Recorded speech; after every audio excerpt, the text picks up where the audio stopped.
All right, I'd like to call to order this January 15th, 2014 City of Brookhaven Zoning Board of Appeals regular meeting. Our first item on the agenda tonight is the roll call. Go ahead and note for the record that all members are present and accounted for, except for Board Member Gibson, who is unable to attend tonight. The next item on the agenda is the approval of the minutes. The December 18th work session meeting minutes. Has everyone had a chance to review those? I'd like to commend the staff for an extremely good job preparing the minutes this month. Thank you. All right. If there's no comments on the minutes, I'll move that we accept them. All right. Is there a second? Second. All right. All those in favor of the approval of the December 18th Zoning Board of Appeals work session meeting minutes, please signify by raising your hand and saying aye. Aye. Aye. All opposed? All right. The minutes are approved. Next is the approval of the December 18th, 2013 Zoning Board of Appeals regular meeting minutes. Any questions or comments on those? Now I'll entertain a motion. I'll move that we approve them. All right. I'll second. All right. We have a motion and a second. All those in favor of the approval of the December 18th, 2013 Zoning Board of Appeals regular meeting minutes, all signify by raising your hand and saying aye. Aye. All opposed? All right, those minutes are also approved. We'll now move into organizational and procedural items. Ms. Cannon, I believe you had a couple of those we needed to take care of this evening. It's actually the election of the chair Okay. and the election of the vice chair. Item 1 would be election of the chair. Okay. And how do we handle that? Go ahead. You're the parliamentarian, you go right ahead. From your collective body, you would need to make a motion to nominate a chair, and then you would vote on it as a regular item. You would second it and vote on that. And then you would move to the next item, which is the election of the vice chair. So it would come from your collective body. Someone would need to nominate someone as a chair. Mr. Chairman, I would like to make a motion to nominate Mr. Tim Nama, the current chairman, for another term. I second. All right. We have a motion and a second. Any discussion? All right. All those in favor of myself being the chairman for this year, please signify by raising your hand and saying aye. Aye. Aye. All those opposed? All right. Next will be nomination for a vice chair. Do I hear any nominations? I move to nominate Mr. Beardsley as vice chair. All right. Second that. All right. We have a nomination and a second. Any discussion?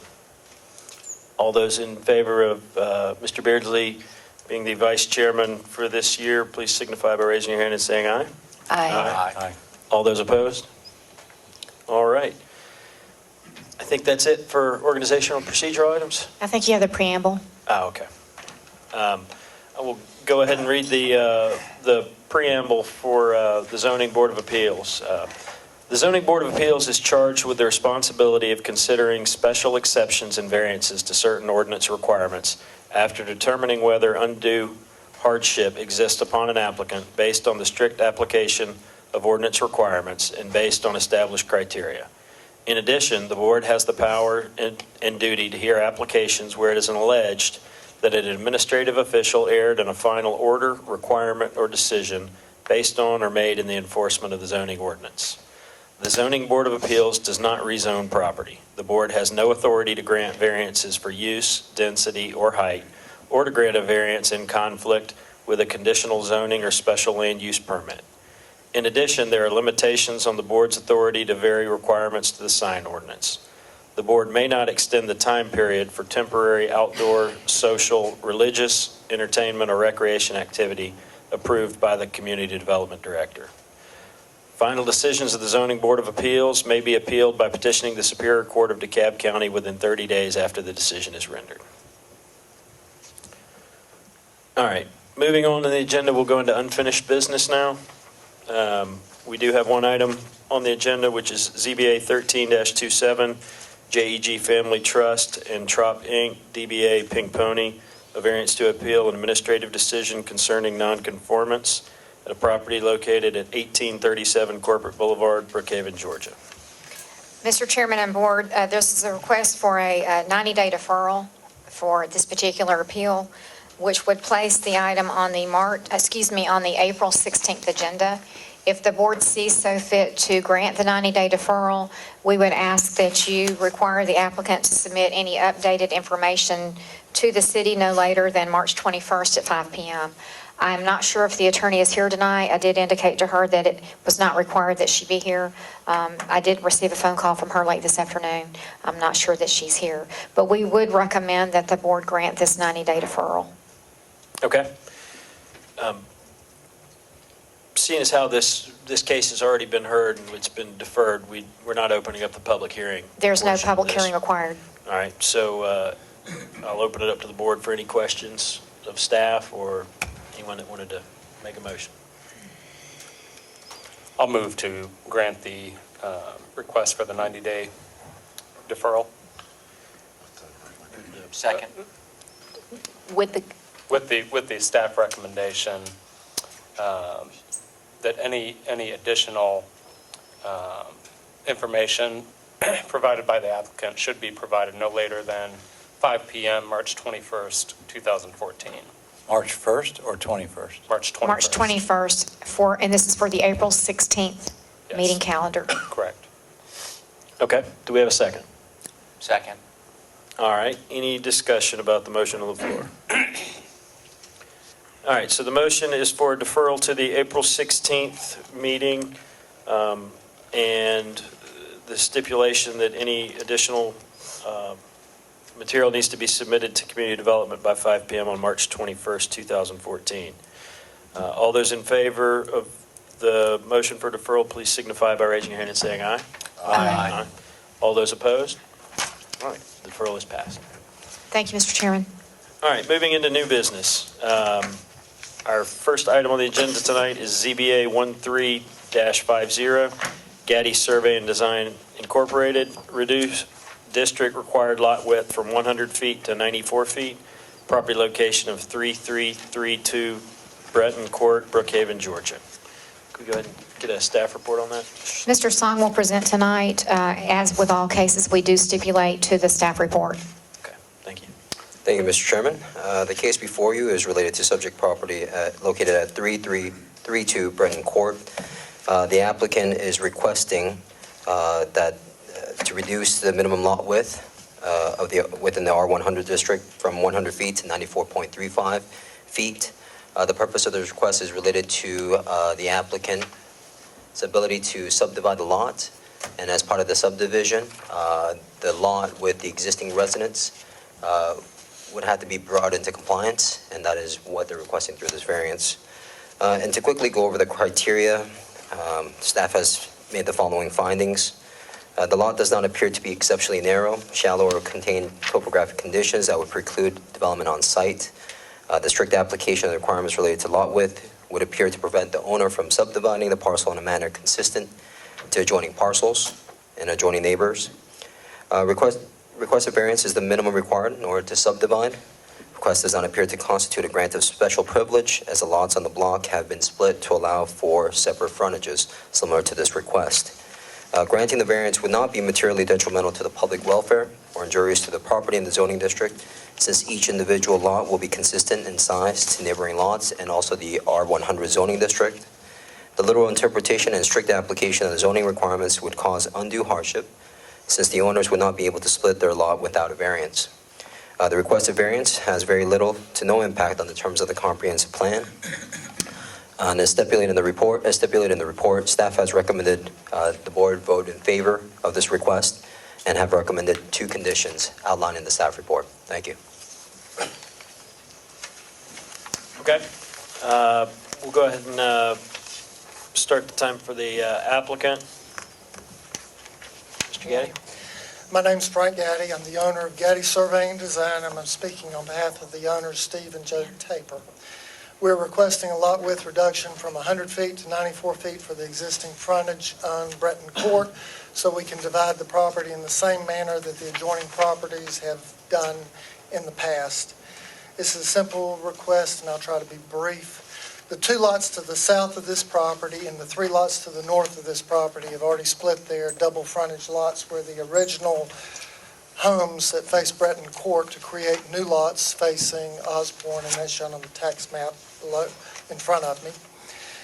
The existing frontage on Breton Court for this property is less than the required 100-foot to be a conforming lot. That lot, the lot that we are creating on Osborne has the required 100 feet. Therefore, we are not increasing the degree of nonconformity. There's nothing that we can do to change the amount of frontage for the existing house on Breton Court. The 2 immediate lots north of this property also contain less than the required 100 feet along Breton Court.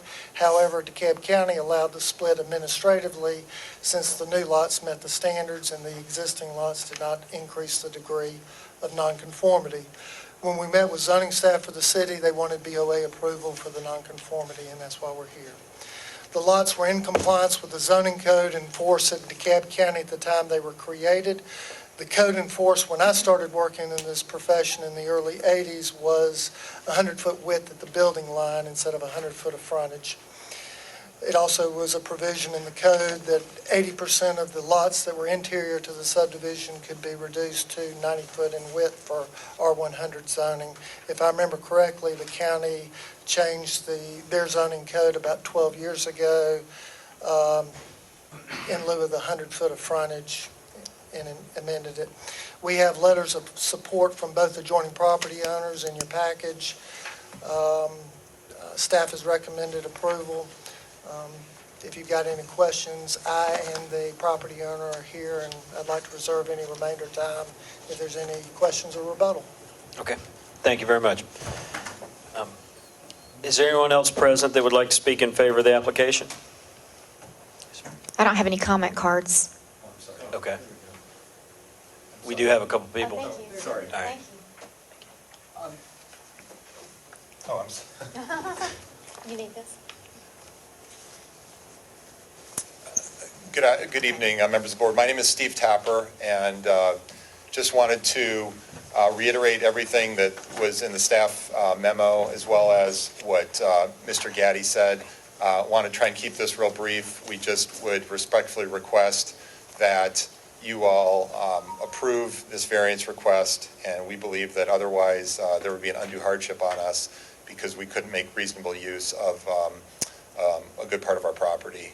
And without further ado, I'll just let you ask any questions you have for me, and otherwise myself and my neighbor, Mr. Rosen, would be happy Okay. to answer any questions. All right. Thank you. Thank you. Yes, sir. Hello, my name's Steve Rosen. I live next door, and I would urge y'all to allow this variance. I benefited from DeKalb County, and it's one of those things, it's not a hardship he created, it was a hardship that was there, and it's not, it's a house that's been there forever, since the late 60s, and it was interesting to learn about how the zoning has changed from the building line, but it's the right thing to do in this situation, and I hope you approve it. Thank you. Okay. Thank you very much. Is there anyone else present that would like to speak in favor of the application? All right. Is there anyone present that would like to speak in opposition to the application? All right. Seeing as how we have no opposition, we'll go ahead and open it up to the board for any questions for the applicant or staff.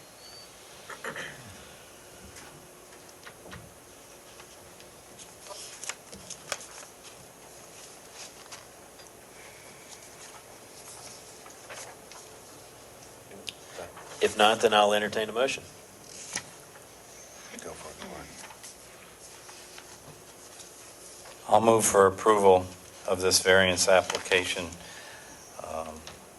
ZBA 13-50 at 3332 Breton Court, to decrease the minimum lot width of an R100 lot from 100 feet to 94 feet, to divide a double frontage lot into 2 parcels with staff conditions 1 and 2 as stated in the staff report. All right. I'll second. All right, we have a motion for approval in a second. Any discussion? All right, all those in favor of the approval of the motion for ZBA 13-50, please signify by raising your hand and saying aye. Aye. And all those opposed? All right, the variance is granted. All right, next item on the agenda is ZBA 13-51, James Tackett, to reduce the 75-foot stream buffer to construct a carport at a property location of 2206 Drew Valley Road, Brookhaven, Georgia. Ms. Gammon? Mr. Chairman, as you know, we've had a few stream buffers presented before you last month and this one tonight. I did opt not to approve this administratively, which is construed as a denial, and therefore defaults to the board for your consideration. And Mr. Song will present the case to you. Okay, thank you very much.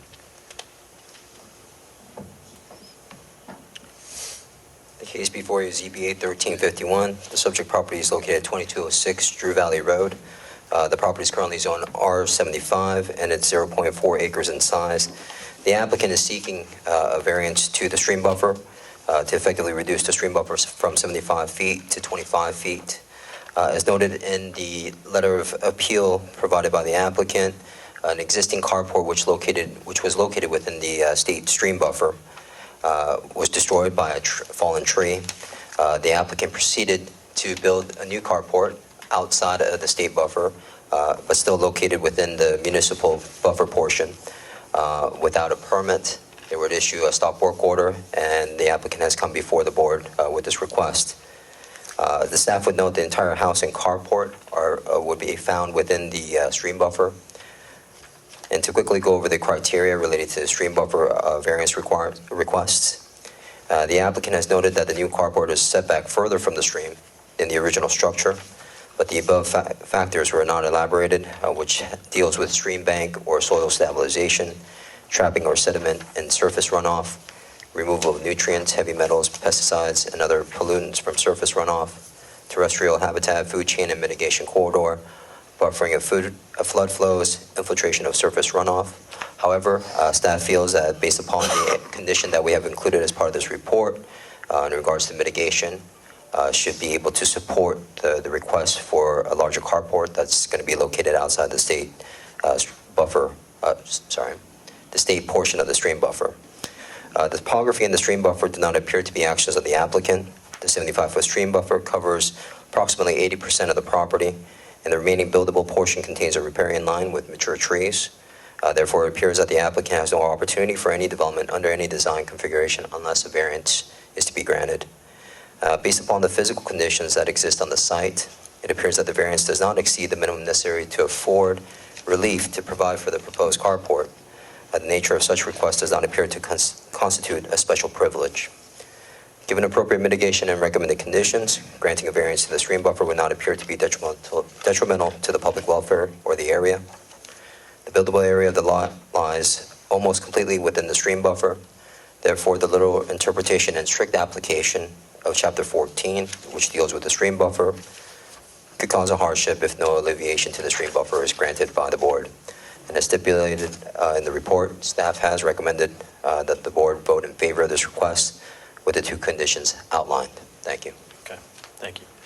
I'd like to ask everyone real quick before we have the applicant come up and speak. If you do intend on speaking for any of the cases this evening, if you could fill out a comment card, and do you want those brought up to you as they're coming to the podium? Okay, all right, thank you very much. If we could get the applicant to please come forward. Yes, sir. Good evening. I purchased the home about 11 years ago, almost 11 years ago this month. Can you talk into the mic, please? Okay. Purchased the home about 11 years ago, and since that, I've been improving the property. I've spent probably $80,000 for improvements, and I was unfortunately caught by one of the storms, and it destroyed the roof, the carport, the roof of my house, a lot of damage to the interior, and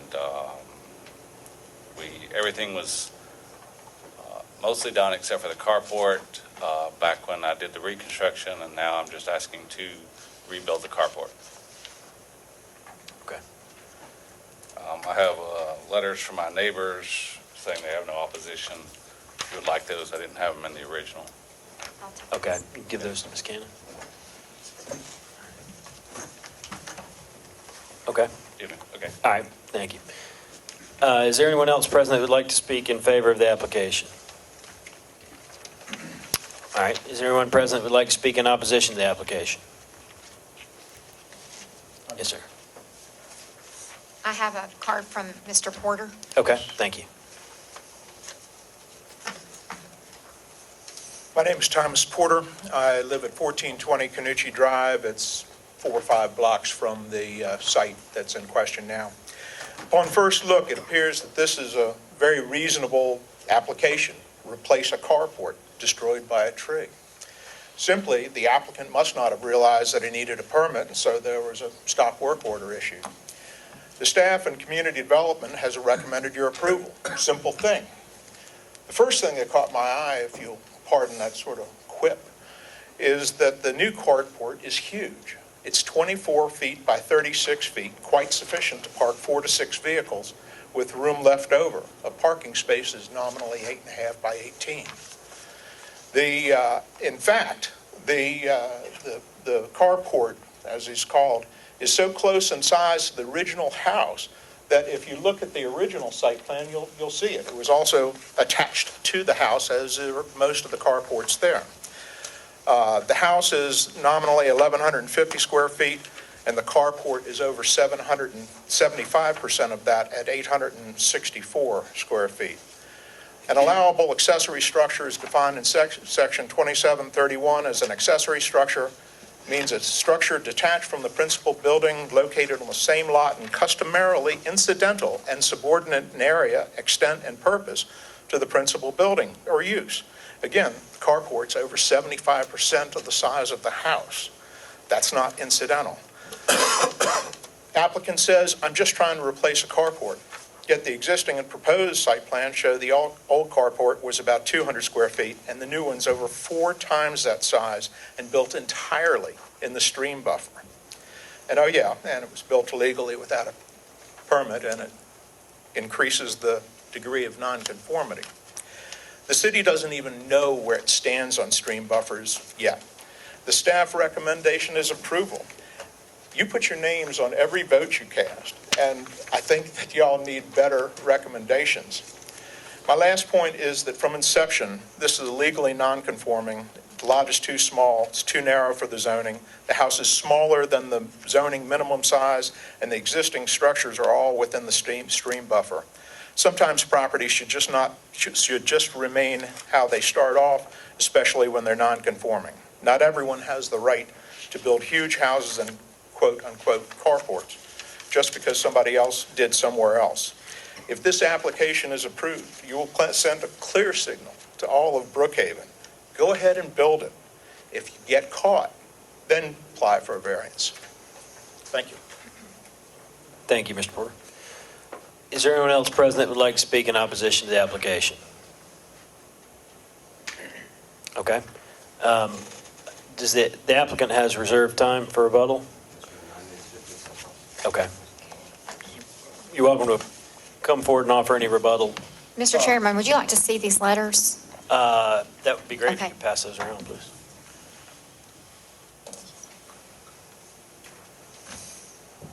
My driveway's pretty long. And the old carport, we had to park one car behind the other. So it was kind of hard. When somebody wanted to leave, you had to back all the way out. So we just wanted to be able to park our cars side by side. And yeah, my house is small and we need storage.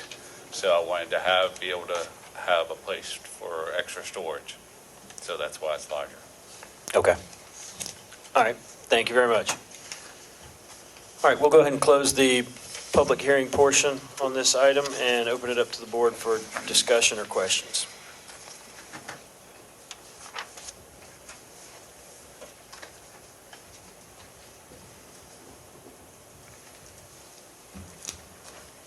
Anyone have any questions? Questions for For staff or the speakers?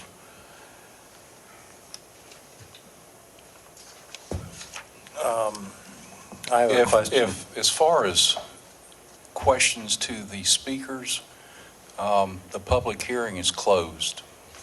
And really to the effect, if you're in executive session among yourselves, you could ask questions of the staff, but not questions of who the speakers were in the hearing. Okay. I have a question for the city engineer, Mr. Bennett. There's a lot of additional impervious surface in front of this carport. This picture is particularly, could we get this picture on? It's page 112.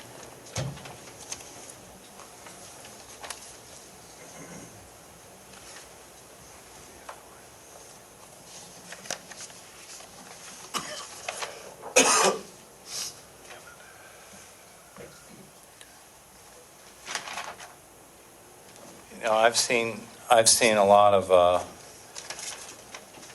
different ways to deal with impervious surface and reduce impervious surface, whether it's putting a, kind of a two-panel, follow the car tracks and with grass in the middle. I think I've seen like matting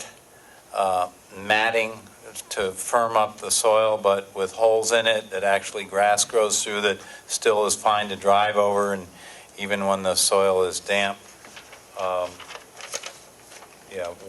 It's page 112. Here I don't know if the brick is decorative or what, but it appears to be impervious. It seems like, in addition to the mitigation measures that staff recommends, that, and I haven't taken a position on this yet. I have reservations about this application, but it seems like we could add additional conditions to to mitigate the effect of, for example, that little concrete extension that's kind of trapezoidal shaped, as well as the brick area, and possibly require the applicant to do something that's less impervious there. Bennett, is that something that's reasonable that you think we could condition it on? The first thought that comes to mind is to alter our recommended condition to increase the impervious area that would, of which 1 inch of runoff would be captured.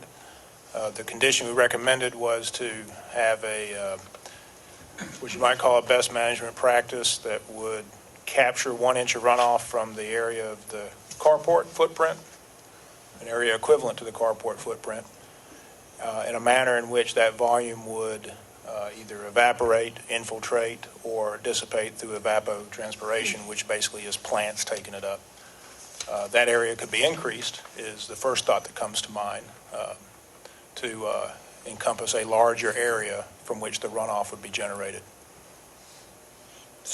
In other words, including the end of the driveway there. Correct. Seems reasonable, but you think just capturing the runoff would be good enough that we, as opposed to allowing more infiltration? The condition basically addresses what is to be done with that volume of runoff. The standard that would have to be met by any design that is treating that 1 inch of runoff volume is that it is to be captured and either infiltrate into the soil, evaporate into the air, or be taken up by plant life. How is the 1 inch measured? Basically, if you have say a square foot of area, 1 inch of runoff running off from that square foot of area would be basically 1/12 of a cubic foot. That is, 1 inch is 1/12 of a foot. As if you put a 1 inch sandwich on top of the... Yes. Okay. Would it be possible to rebuild the carport the way that it was before it was destroyed without a variance? Or That is. If, under the existing ordinance, if it's within the same footprint, then no administrative variance is required, but still it is required to be permitted. Would that be allowed to be permitted since it was within the state buffer? No. No, if it were, in other words, if he reconstructed the carport as originally at the same location, the same dimensions, meaning the same footprint, then that would not require an administrative variance under the ordinance. Even though the previous carport was located within the state buffer? Was it located with it? The old, No, then that's right. If it was located within the state buffer, then no, that's the case. And this is Yeah. proposing to move it out of the state Out of the buffer. state buffer. okay. So if I, But is the footprint bigger? Yes. if I'm understanding correctly, basically, a large percentage of the lot is within the state, or is within the stream buffer, is that correct? Go back to the previous, the survey would show, and so they can see what the 25-foot stream buffer is? The staff report states that 80% of the lot Because you can is see, covered. if it starts right here, runs all the way up to the house and down here. So it does encompass most of the lot, the state stream buffer.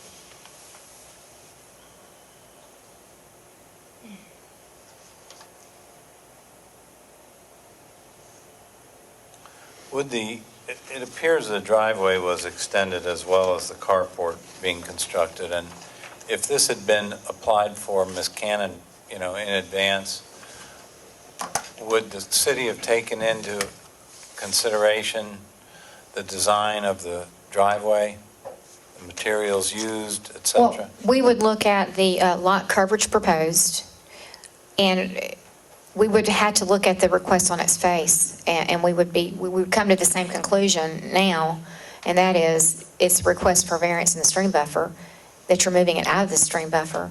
But we would have to make sure that they're not asking for a lot coverage variance, so they do comply with lot coverage. Okay, now what I'm talking about is they expanded a driveway within the stream buffer. So if it appears they expanded a driveway within the stream buffer, maybe not, we'd have to compare it to the previous drawings, but is that part of the consideration in the stream buffer, the driveway, or just the building itself?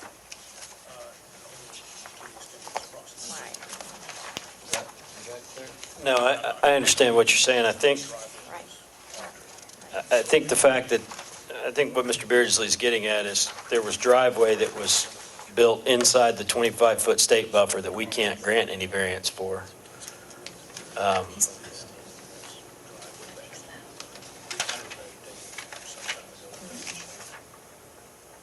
Am I allowed to say anything? No, sir, not right now, sir. The driveway stopped at the carport, see? This is Correct. southern drawing. It stopped even with basically the back of the house, So or actually just short of the back of the house. And so my question was, would extending the driveway have been a part of the consideration in the overall effect on the stream buffer? It seems to me it should be, but I don't know whether that's part of the staff's purview or whether the ordinance covers it. I'm sorry, Mr. Beardsley, we were talking at the same time. Okay. Could you repeat your If you question? look at page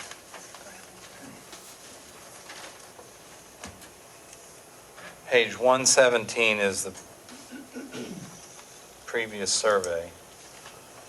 You can see that the driveway led to a one-car carport, frame utility building at the back of it, and it would appear that at the end of the frame utility building, there was no impervious surface.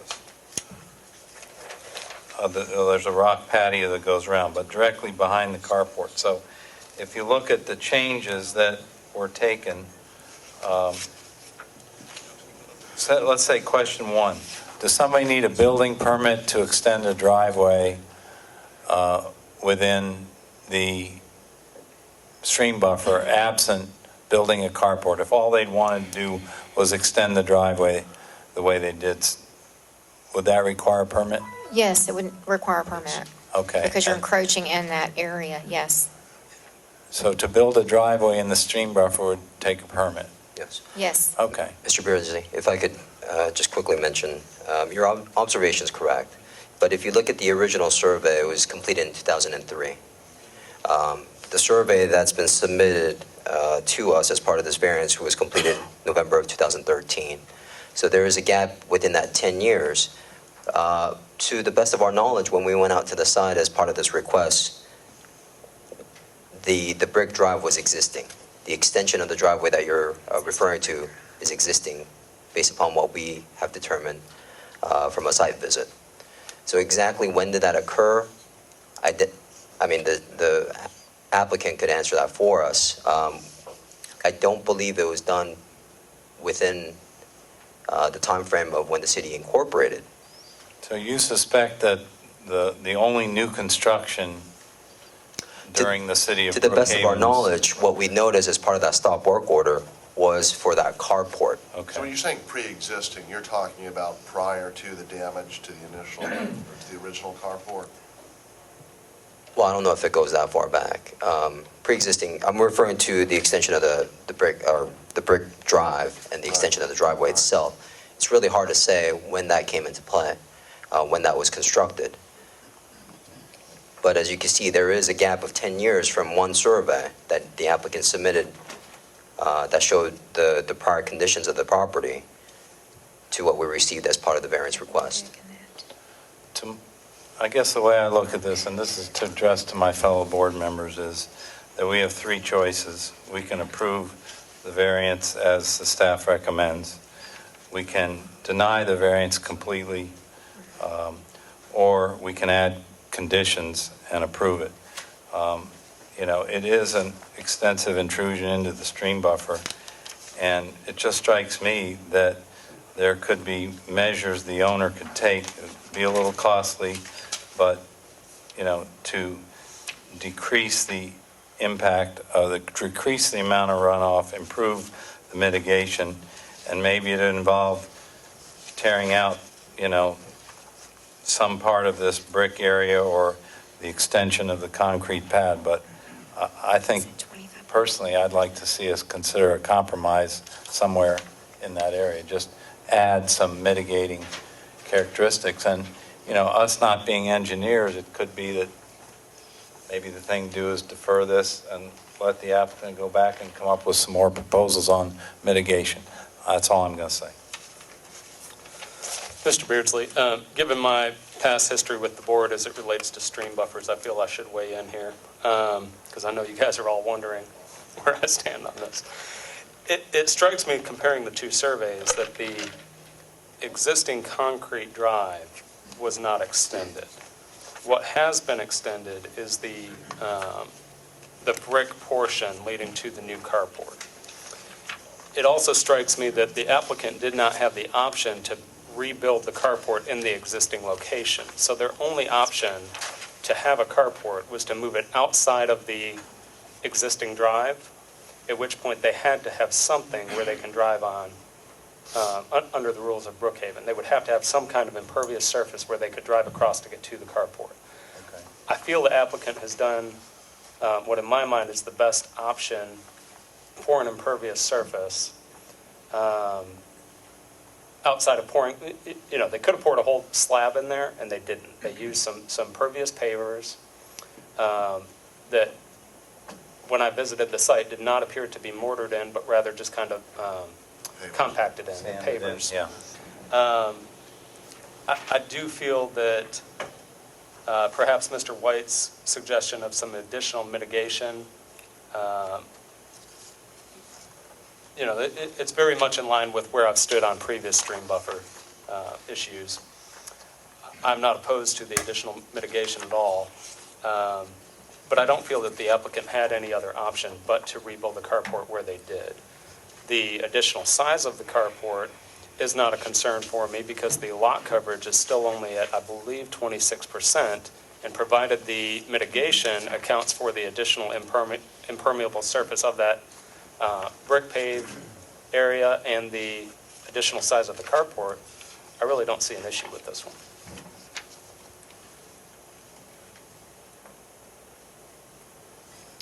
All right. Any other discussion?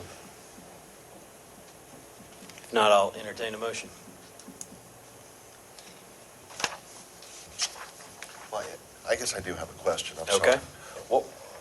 What would be the types of mitigation that the applicant might be expected if we were to act on Mr. Self's suggestion? The mitigation practices that initially came to my mind would be, these would be either selecting one of the following or a combination. You could have rainfall harvesting or rain barrels collecting runoff from the roof of the carport, dry wells, infiltration trenches, a stormwater planter that would be above ground but would receive runoff, say, from the carport roof, that would have a capacity to receive that volume of runoff and dissipate in the methods that prescribed in the condition. Those are some examples. There could be others, but those are the first ones that came to mind. Is there anything in addition to what's already in stipulation number 2 in the recommendations then? Stipulation number 2. It would be helpful if you could possibly edit stipulation 2 to enhance mitigation for us to consider.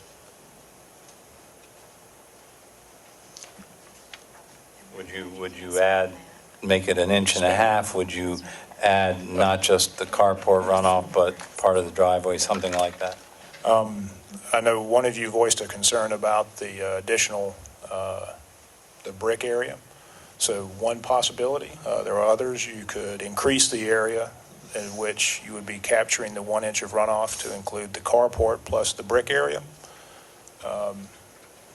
That'd be one option. But certainly increasing the area that generates the runoff would be one way to address it.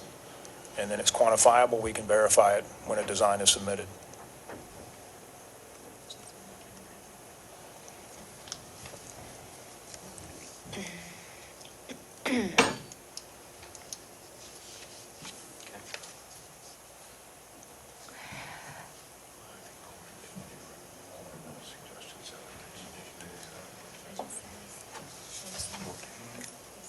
Where are we kind of procedurally, Tim? Waiting for a motion. Mr. Chairman, if I may, condition number 2 identifies all of the components many of the components that Mr. White was referring to, the rain gardens, the stormwater planters, the dry wells, other infiltration practices, rainwater harvesting, or other similar practices, subject to review of community development of which he is a part. So as he moves through the permitting process, he would be required to meet that condition. We're aware of the fact that the lot coverage requirement maximum is 35%, and they're about 10% below that. So we know what your intent is, but we believe that condition number 2 should address what your concern is. Okay. I move to approve with staff's recommendations of number 1 and 2. Second. All right, we have a motion and a second for approval of ZBA 13-51. Any discussion about the motion on the floor? Does the motion provide that it's exactly as written with no amendment on stipulation? I believe that the recommendation written in number 2 is sufficient, considering if we look at the lot coverage of impervious structure is still at 26%, at least 10% below what is allowed. So I do not see a need to increase the conditions. Since it's a pitched roof, is it measured based on the surface area of the roof itself or the surface area of the footprint of the carport? We've actually got a motion on the floor, and we can't go outside of the board for questions at this point in time. But I believe it is a surface area. It's not the pitch, it's the overall impervious area on a two-dimensional plane, I guess is what you're asking for. Okay. The way I understand it. Any other discussion about the motion on the floor? All right. We have a motion and a second for approval of ZBA 13-51, James Tackett, to reduce 75-foot stream buffer to construct a carport, property location 2206 Drew Valley Road, Brookhaven, Georgia, with the two recommendations in the staff report being included. All those in favor of the approval of this item, please signify by raising your hand and saying aye. Aye. All those opposed? Nay. Okay. The motion passes. All right, the next item on our agenda is ZBA 13-52, Warren Sierzik, to reduce rear yard setback at property location 1776 Toby Road, Brookhaven, Georgia. That was the last. Thank you, Mr. Chairman. The case before you is ZBA 13-52. Subject property is located at 1776 Toby Road, currently zoned R75. The subject property is a fully developed lot with an existing residence. Previously, they've received several variances that was approved by DeKalb County. I believe it was associated with reduction in setback to the front side as well as the rear. Currently, there is an existing deck in the rear yard. The applicant is seeking to further reduce the rear yard setback from what is currently 32 feet to 22 feet to enclose the existing deck. Staff would note that no additional impervious surface will be added to the site based upon this request. And based upon the criteria before the Zoning Board of Appeals, staff has made the following findings. Due to a shallow backyard, which could be considered smaller than what is found on the block, it appears that the strict application of the requirements of this chapter could deprive the property owner of similar privileges enjoyed by adjacent properties. Staff would also note that the lot becomes narrower as you proceed to the rear. It appears that the requested variance is the minimum required to complete the project. The request does not appear to constitute a grant of special privilege, inconsistent with limitations upon other properties in the zoning district in which the subject property is located. It appears that the granting of the variance would not be materially detrimental to the public welfare or injurious to the property, since enclosed decks similar to size are a common feature to the neighborhood. The rear deck already exists, and as previously stated, no additional impervious surface is required by this request. The literal interpretation and strict application of the zoning requirements would cause undue hardship, as the owners would not be able to enclose their deck without a variance. The requested variance would have no impact on the terms of the comprehensive plan. And as stipulated in the report, staff has recommended that the board vote in favor of this request with the two conditions that have been outlined. Thank you. Thank you, Mr. Son. All right, if the applicant could please come forward.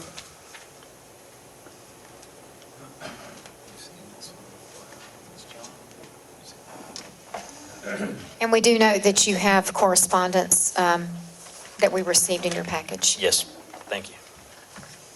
My name is Warren Sierzik. I'm the owner of Renaissance Development, Renaissance Homes.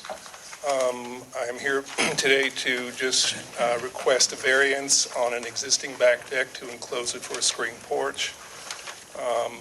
We have approached pretty well almost all the neighbors adjacent to the property.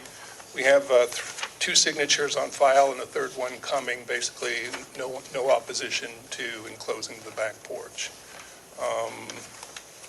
We have, since the time of making the application, the house is sold, and the only reason we're enclosing it is that the people do want a screen porch on their backyard. Immediate neighbors have no opposition to it. Okay. And if you want a copy of that? If you could give it to Ms. Cannon, that'd be great. Is this a new information? Yeah, this is new information.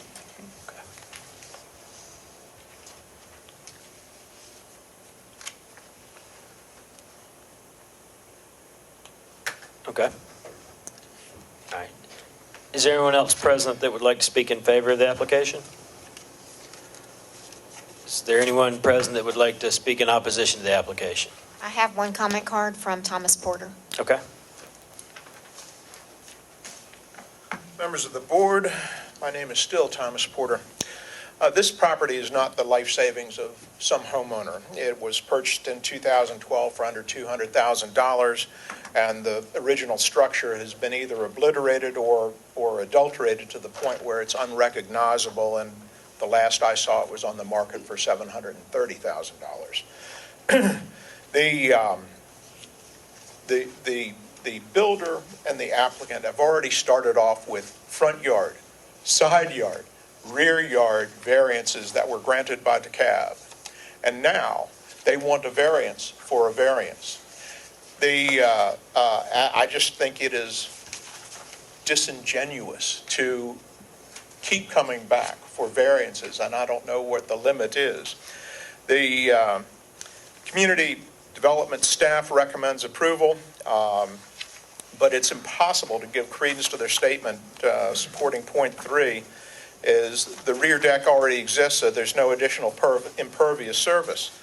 No one can equate the impervious qualities of a high raised wooden deck that rain permeates at 6 inches on center to a shingled roof coming with all the rain coming through 1 or 2 downspouts.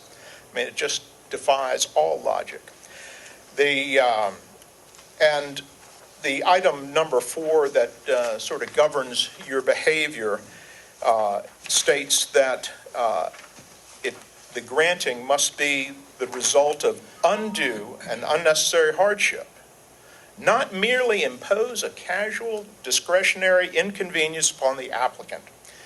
Someone on the staff actually wrote in response, it would cause an undue hardship as the owners would not be able to enclose their deck. Seriously, that doesn't seem to me to be an undue hardship. It seems rather frivolous to me. And that's about it. I just think it's pushing too far, and I think it's frivolous. Okay. Thank you, Mr. Porter. Is there anyone else that would like to speak in opposition to the application?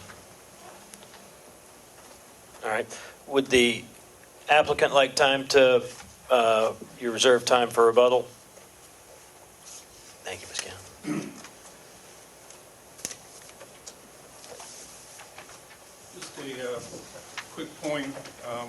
We've already incorporated all underground drainage mitigation on this lot per DeKalb County standards. So that's something that we were forced to do on this house as part of our variance, which we agreed to do. And so it's something that is not presently being required in Brookhaven. So we have underground flow wells, a very large intensive. We've had no problem whatsoever. There've been no complaints about our runoff on that house. Okay. So be aware of that. Thank you. Mr. Riley, can I close public comment, but leave the public hearing open? Mr. Curry. Mr. Curry, I'm sorry. That's all right. Sorry about that. If you close public hearing, then you cannot receive any more comments from the public or ask questions of the public. Okay, but, so since the public commenting time is up, we can still ask questions as long as we don't close the public hearing? As long as what you can ask is that if you desire a clarification of the information that was given to you in order for you to make a decision, that's fine. What's not fine is if you were to ask a question totally extraneous from what has been presented to you or presented to you in the package, either as a means to prompt a person to come up with an answer or whatever the thing may be. But if it's clearly in your mind that you want to ask the applicant or another person of the hearing, in effect saying, I didn't understand what you said, could you clarify it for me? That's fine. Okay. Could we ask for clarification on something like the design of the roof of this enclosure and where the water that runs off through downspouts will be? Yeah, absolutely. That was going to be my question, too. Mr. Sears, I think the question that a couple of us have would be, you've already got a mitigation system in place on the property based on your earlier statements. Correct. When you enclose, if you were granted this variance and you enclose the screen porch, Do you intend to put gutters on that screen porch? We do. And would those downspouts be tied into your current mitigation system? They would actually flow on the surface to our mitigation underground detention facility first before they hit the street or any neighbor.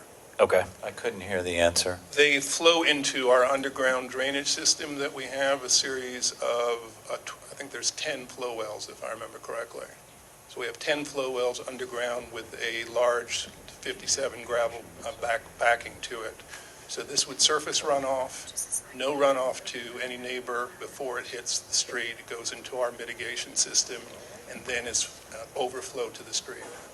So you're saying the downspouts would not direct straight into the flow well, but a sheet flow across the surface We have- and then permeate? Correct. On this area, because of the slope, it would be very difficult to run them. And the way we set up the flow well system for this portion of the property, we have it in the corner, the far left rear corner of the property where all the water basically flows.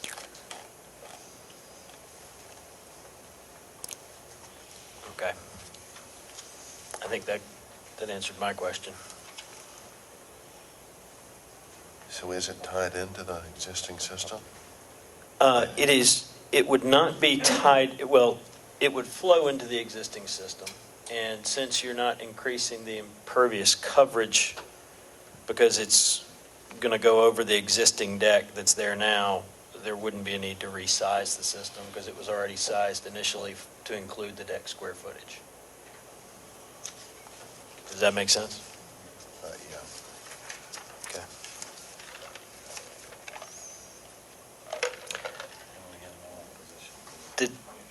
Did anyone else have any clarification questions? If not, we'll go ahead and, I'll go ahead and open up the floor for a motion. If you would close the public hearing. All right. I'll go ahead and close the public hearing at this point and open it up to the board for a motion or discussion.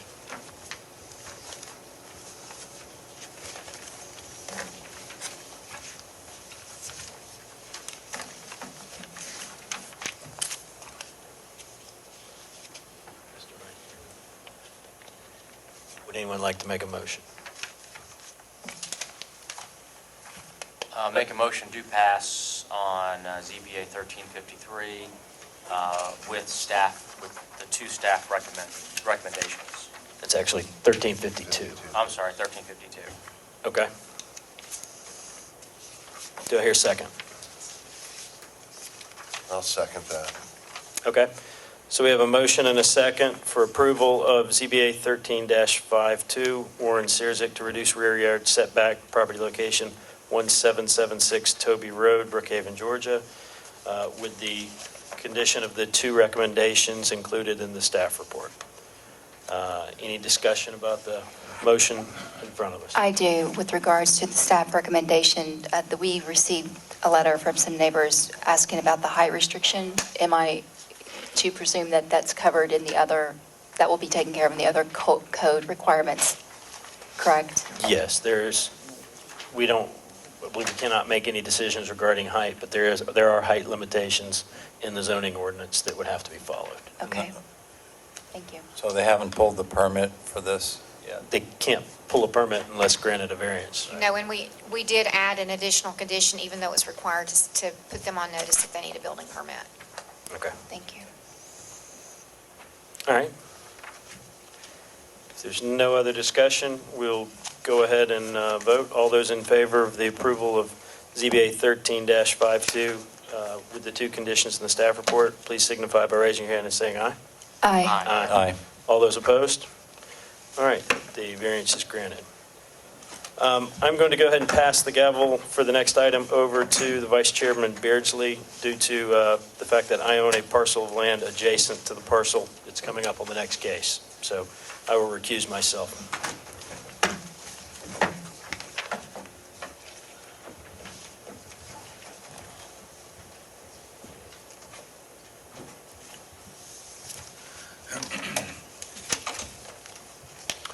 This is case ZBA 1353, application of White Stick Properties. The owner applicant, Adam Caskey, Clark Caskey LLC, for property at 1357 Etowah Drive in Brookhaven to reduce the front yard setback from 30 feet to 12 and a half feet along Oostanula Drive to construct a new single-family detached dwelling. A staff report, please. Thank you, Mr. Chair. The subject property is a corner lot located at the southwest quadrant, the intersection of Etowah Drive and Oostanala Drive. The applicant is seeking to demolish the existing church structure in place of a new single-family detached residential product. The variance that is being requested before you is to the front yard setback along Oostanala Drive from 30 feet to 12 and a half feet. The subject property is a legal non-conforming lot of record, currently zoned R75. Quickly going over the criteria made by staff.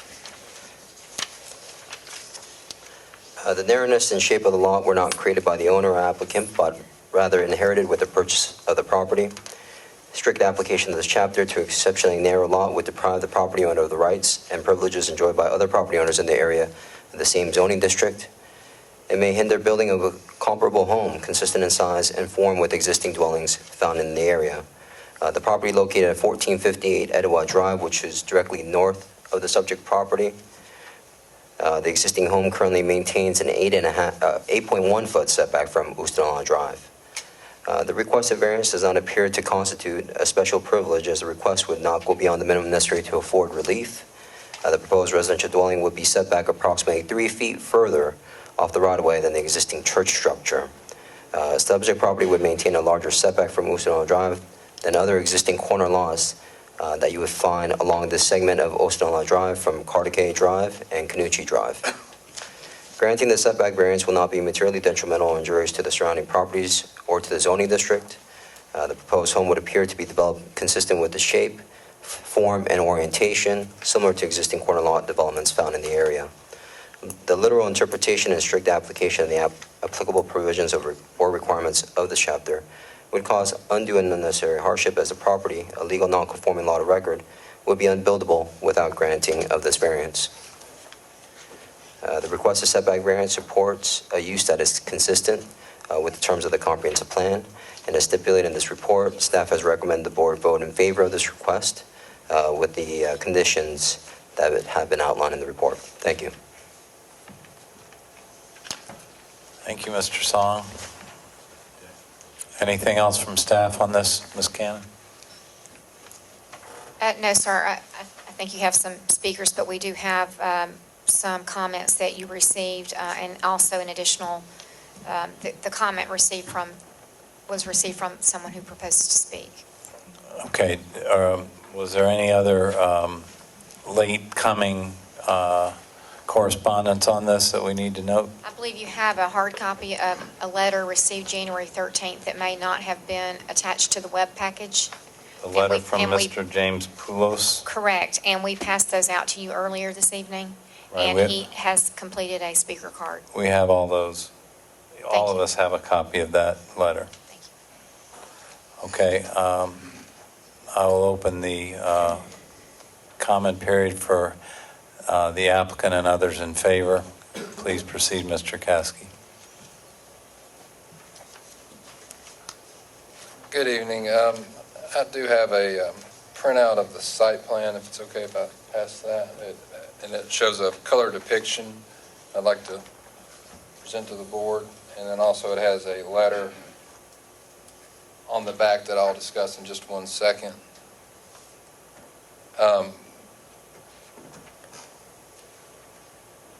Generally, I think the staff explained well our position here. The reason for this variance is simply that it's a corner lot and that we have the 2 front yard setback requirements. The true front of the house would be 30 feet back in conformance with the zoning requirements. The reason for the variance is the side of the house, which counts as a front. We are requesting the setback be 12 and a half feet from the road, which is, again, 3 feet further back than the current existing structure. The site plan that I've presented to you, it shows an area shaded in green, which depicts the actual buildable area of the lot. if the zoning requirements were strictly enforced. As you can see, if the zoning requirements were strictly enforced, the lot is essentially unbuildable. I think you could put a 15-foot wide house on the lot. One thing that we do have, well, I guess would request clarification on is staff condition number 2. There is a retaining wall on the rear of the property. The retaining wall is currently there today. The proposed construction contemplates just making the retaining wall look nicer, but essentially replacing the current retaining wall at the exact same area. And the reason for that, as you will see in the second page of the handout I gave you, there is a large hardwood tree on the rear of the lot. And it is our understanding, and the letter that it's on the second page of the handout is a letter from an arborist. It is our understanding that if we were to move the retaining wall back at all, what that would do was kill the tree. And the reason for proposing to leave the retaining wall where it is just to protect that tree. If we do need to move the retaining wall back away from the street, that's fine. We would just request that we not be required to replace the tree with multiple trees. So I don't know if I guess that's really a question, or we would just request a clarification, assuming the variance is granted, on exactly what our requirements will be with respect to condition number 2. And with that, I'll reserve the rest of my time for rebuttal or questions. Thank you, Mr. Caskey. Are there any other persons who would like to speak in favor of this application?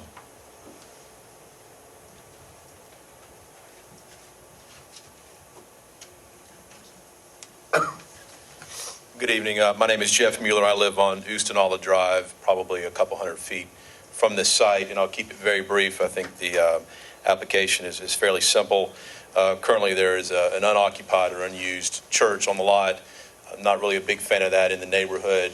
I mean, as far as the property that's been abandoned, I really don't see any way to get around building the type of houses that are currently going for the neighborhood without this type of a setback. And so I'm in favor of the setback so that a structure that conforms with most of the building in the neighborhood is able to be built. Thank you, Mr. Mueller. Anyone else want to speak in favor of the application? Hearing none, how much time is left, Mr. Song? 7 minutes, 1 second. Thank you.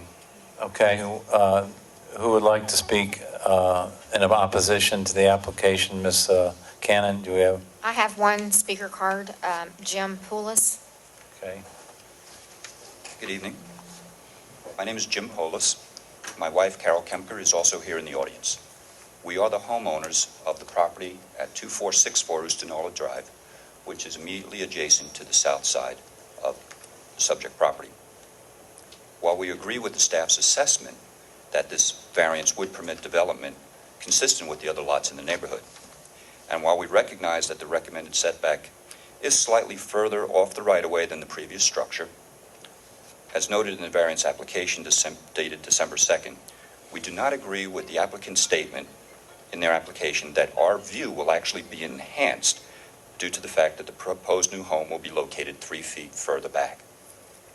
The previous structure is a single-story church with a very flat roof, whereas the new detached dwelling will be 2.5 to 3 stories above grade. Therefore, the additional height will actually negatively impact the view from our home. Since Carol and I do believe that the development of a single-family detached dwelling on the subject property is appropriate for our neighborhood, we support the applicant's variance request with a stipulation to ensure that the degradation of our view is not exacerbated by any further reduction of the backyard setback from our property line as currently shown on the site plan. Therefore, we would support the staff's recommendation to approve the variance as described in the staff memo released on January 2nd, as long as there are some specific wording to state that the development of the lot will not encroach upon the 40-foot backyard setback from the adjacent property on the south side of the subject property. Now, this condition really does not cause any hardship on the applicant because it does not impact their site plan as shown. We just are asking for explicit statement to assure that there isn't some change or error on anyone's part during construction or transfer of this information to other departments or to people in the field. One other point I would like to make is, since the applicant brought up about the retaining wall, we would actually support that the retaining wall be allowed to be rebuilt where it is. It's a beautiful large tree.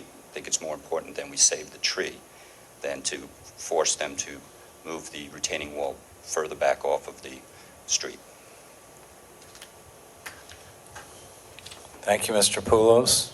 Any other speakers in opposition? Please come forward if you have any opposition. There are no other cards submitted to Mrs. Cannon. I have no other cards. All right. Okay, at this time, I would like to keep the public hearing open in case we have questions. Is that the appropriate way, Mr. Curry, to phrase that? You can, if you have questions of the speakers at this time, go ahead and determine if you wish to ask questions of those who presented before you close the public hearing. Okay. Mr. Chairman, if I may, the applicant still has time reserved. Right. Okay. Does the applicant wish to use any of his reserved rebuttal time? Briefly like to state that we have no problem sticking to the letter of the site plan, and meaning to not move the property back any further. That is not a problem. We're happy for that to be an express condition to the extent it's not already.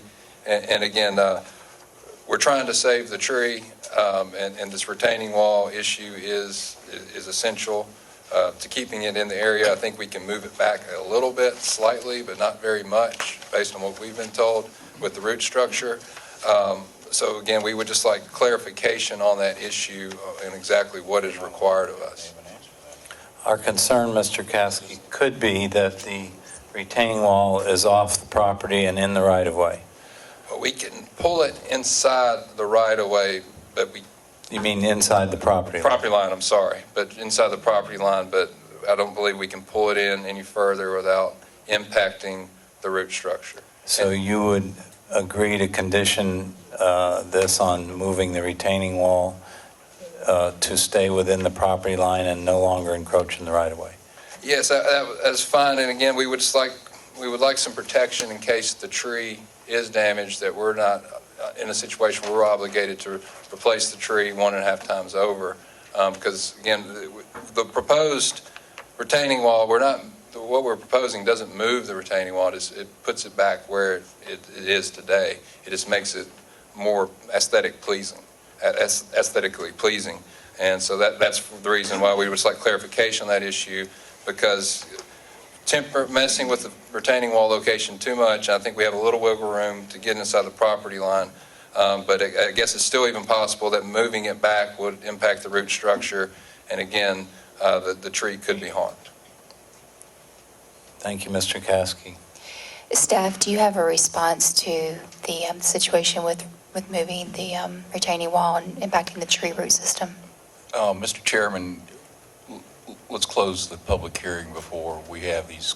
Right, those questions question. for the staff would be after the public hearing's closed. Because remember, we can ask questions, the staff after the public hearing's closed, we just can't ask the speakers. Okay. All right, I'm going to close the public hearing then. Thank you. So I'm going to So again, my question is, discussion by the board. what do you have a response to the comments about moving the retaining wall and the impact of the tree? Well, we did include a condition to require removing the retaining wall and having the retaining wall be in compliance with code. In regard to the impact on the tree and the effects of relocating the wall, we do have an arborist available that we could utilize the services of to work with the applicant to see if we can come up with a plan that meets both sides. Number one, it does need to come out of the right-of-way, but we do need to look to see what we can do. We would love to see that tree preserved. So we'd like to have an opportunity to have our arborist work with the applicant to see if we can reach a plan that would allow for meeting both measures, saving the tree and making sure the retaining wall is compliant. So how would we go about wording that in the recommendation? I'm working on that. Let's keep talking about it.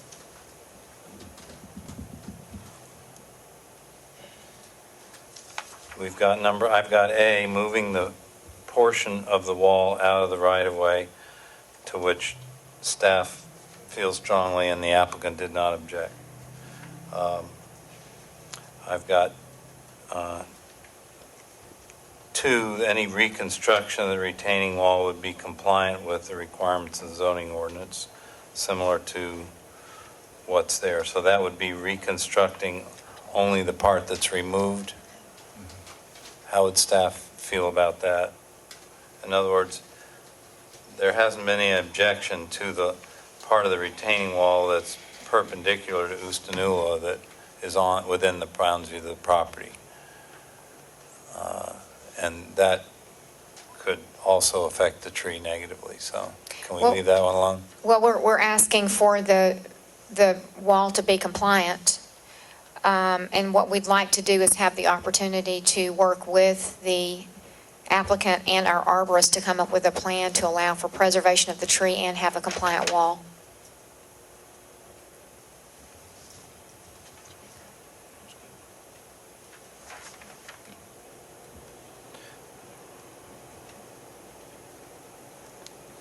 Ms. Cannon, I find it difficult to tell from the site plan submitted, how far into the right-of-way is that retaining wall?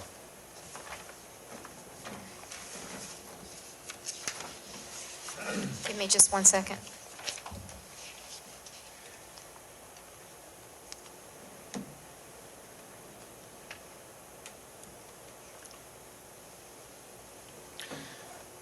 May I just, this is in the right-of-way, and the city could require it to be moved. If you're contemplating not making that a condition, then the property owner should likely seek a way to acquire that portion of the right-of-way. It could be a public issue, a public safety issue as far as it being in there.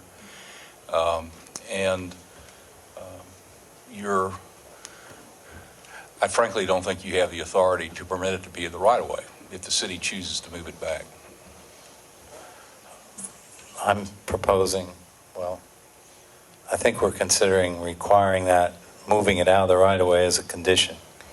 Looks like it's anywhere from 2 to 4 feet. It's hard to scale it, but it looks like it angles and can be anywhere from 2 to 4 foot, 2 to 4 feet.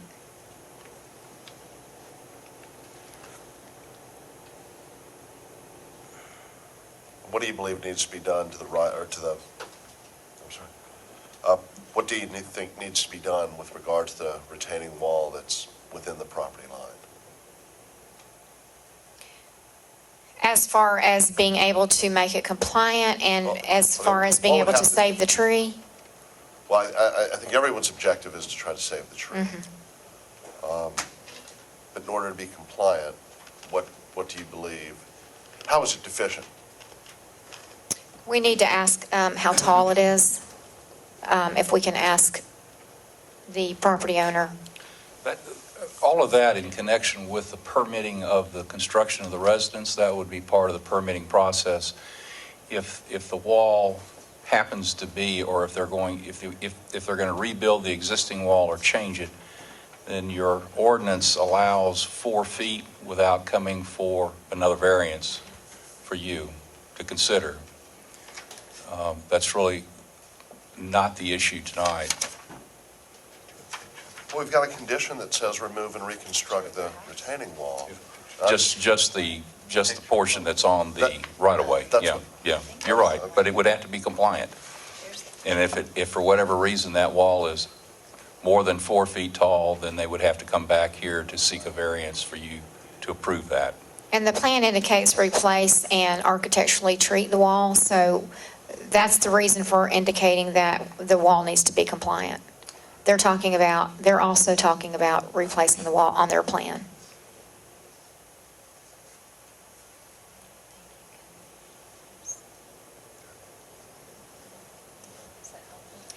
Did we ever answer the applicant's question about if the tree does have to go down, that they'll be penalized by having to replant additional trees? Did we answer that question?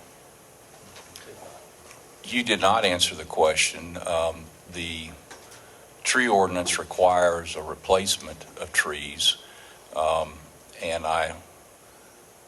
if you were to ask me today, that would be outside the purview of the authority of this ZBA to deal with the tree ordinance. And we don't have a variance request under the tree ordinance.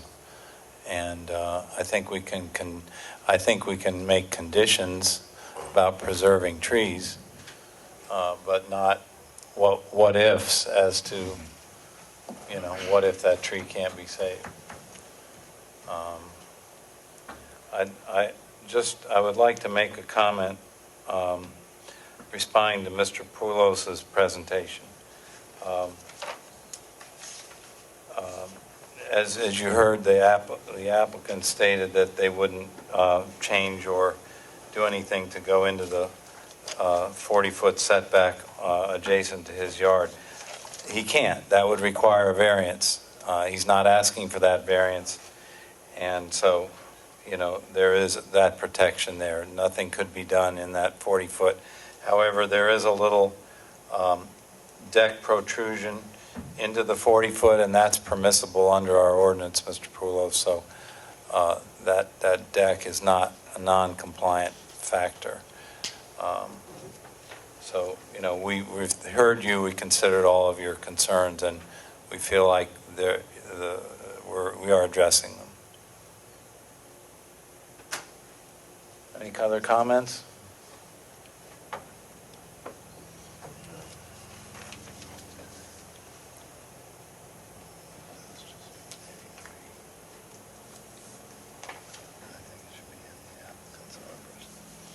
All right, I'd like to entertain motions from the board. Mr. Chair, it sounds like you may have drafted some language, potential amendment language. You want to read that out, and maybe one of us can repeat it as a motion? Is that all right, Mr. Curry? Absolutely. Okay. What I've jotted down is that to add basically under the staff's recommendation of remove and reconstruct retaining walls to be compliant with the requirements of the zoning ordinance, add some additional clarification. And A would be to require moving that portion of the retaining wall that's in the right-of-way out of the right-of-way as a strict condition. And number two, that the staff, in evaluating the permit process and the design criteria, that they consider both the recommendations that they engage and consider the recommendations of the city arborist as well as the applicant's arborist. Well, condition one wouldn't change. I'm just adding an A and a B to condition two to move the retaining wall, the portion of the retaining wall that's in the right-of-way out of the right-of-way, just for clarification, and that all parties consider the recommendations of both the city arborist and the applicant's arborist. A motion can be made to make that motion as read by the chairman, unless you'd like to repeat it. I move that we approve, given the recommendations from staff's recommendation number 1 and recommendations number 2, A and B, that Mr. Beardsley just read.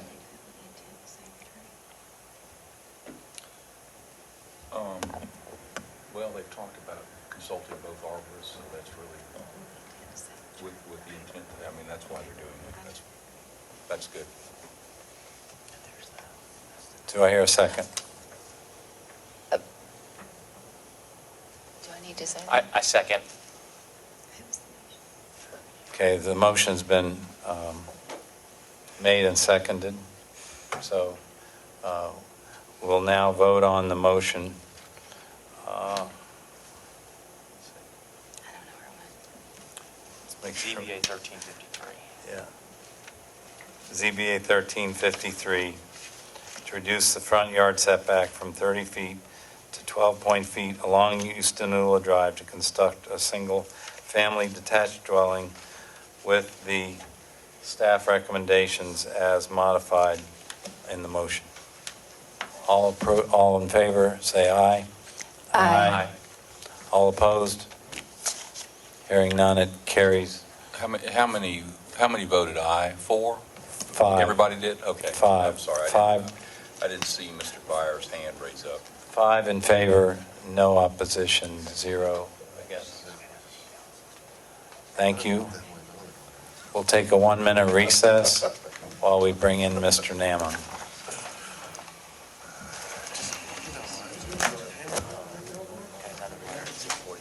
Yeah, I was just going to see if I can pull that up. So we got some more.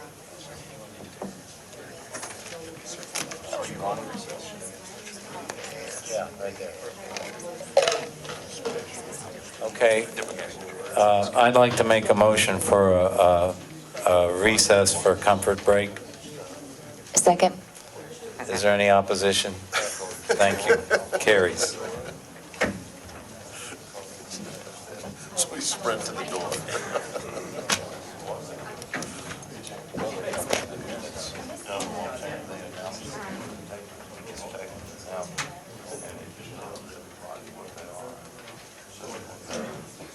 As far as the motion, I understand what you're saying, as far as, in effect, what you're saying, they've got to move that thing off the right of way. The walls, the retaining walls got to be compliant. And the site.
I got the sandwich out of the cheese.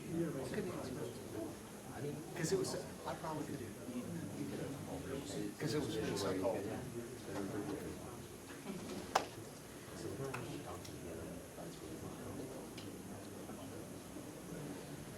I think the City Hall, we're going to do this.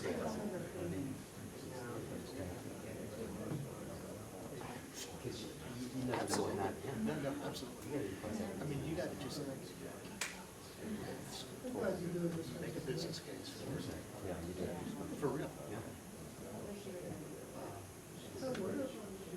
Because right now, actually, I told Maria, I said, I don't want us to go in and spend 2 months for a show.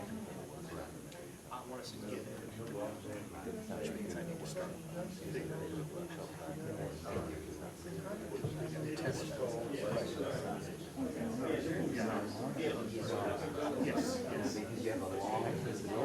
I need to talk to him, sometime I may talk to him, just the planning, file, cabinets, plan file, cabinets, how many per board, where you want them. Well, I've got a test, yeah, so that's why I want to sit down, just, look everything over. I mean, I'd like to do, the flat file cabinets, so that have it where you've got, you just pull it out, or have like a, something like this on top of it. Welcome to, very well, very open. I think that's pretty cool. They have to live with it. It's a roof. Gotta have one. All right.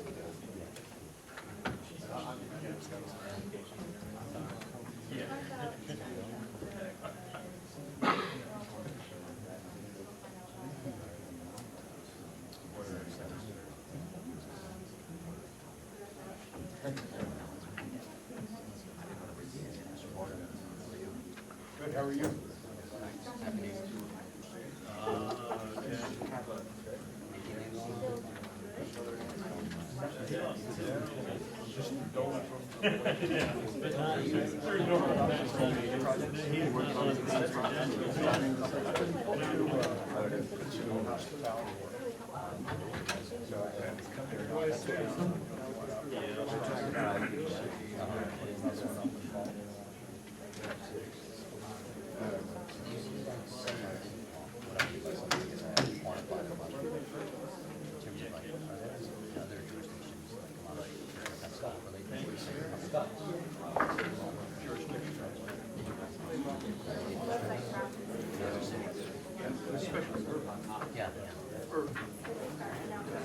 Not so many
That's how it all, something had to start.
That's why I just did that.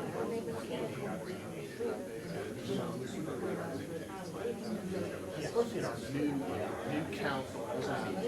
Probably gonna be on.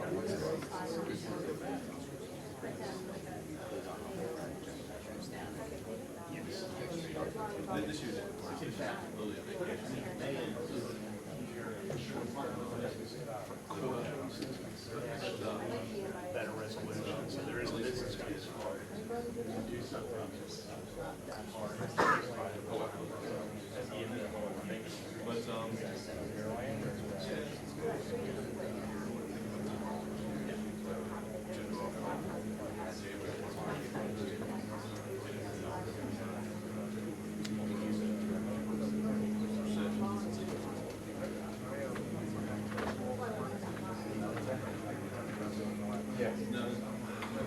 Yeah, that's right.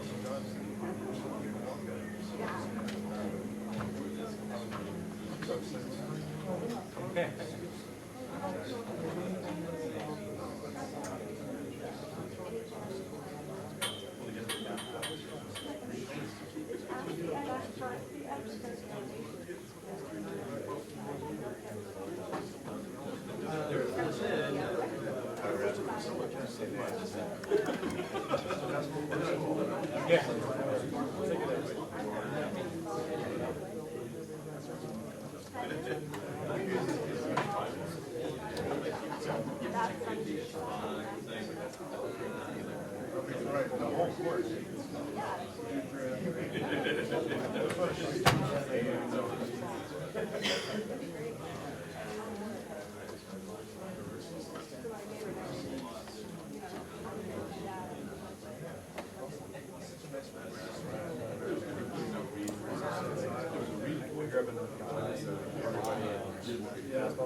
Trivia.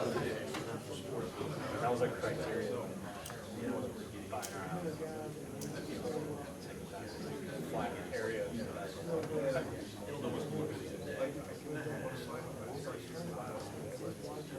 Close enough.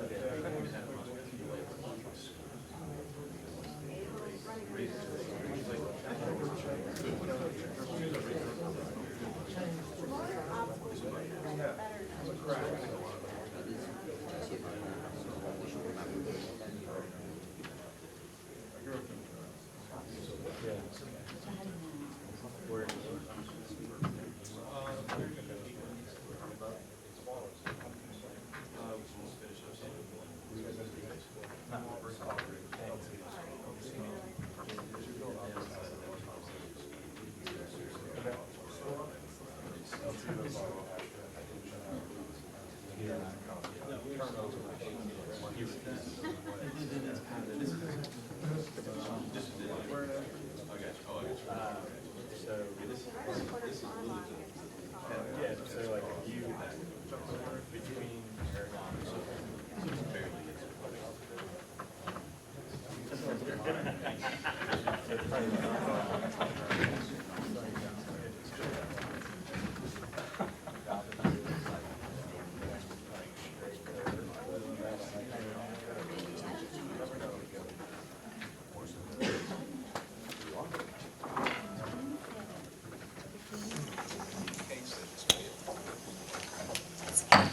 All right, I'd like to call this January 15th, 2014 Zoning Board of Appeals regular meeting back to order. We're to the last item of new business on the agenda, which is ZBA 13-54, Harrison Development and Construction, to reduce the average front yard setback at a property location of 1569 Trentwood Place, Brookhaven, Georgia. If we could go ahead and get the staff report, please. Thank you, Mr. Chairman. The requested variance is to reduce the average front yard setback from 50.45 feet to 35.6 feet to allow for the newly built home to remain as built in its current location. Staff will quickly note that the front steps of the porch are not included as part of this request. The subject property was originally approved for a building permit by the City of Brookhaven on July 26, 2013. The approved site plan associated with the building permit showed the proposed home within a front porch to be set back 35 feet from Trentwood Place. Excuse me.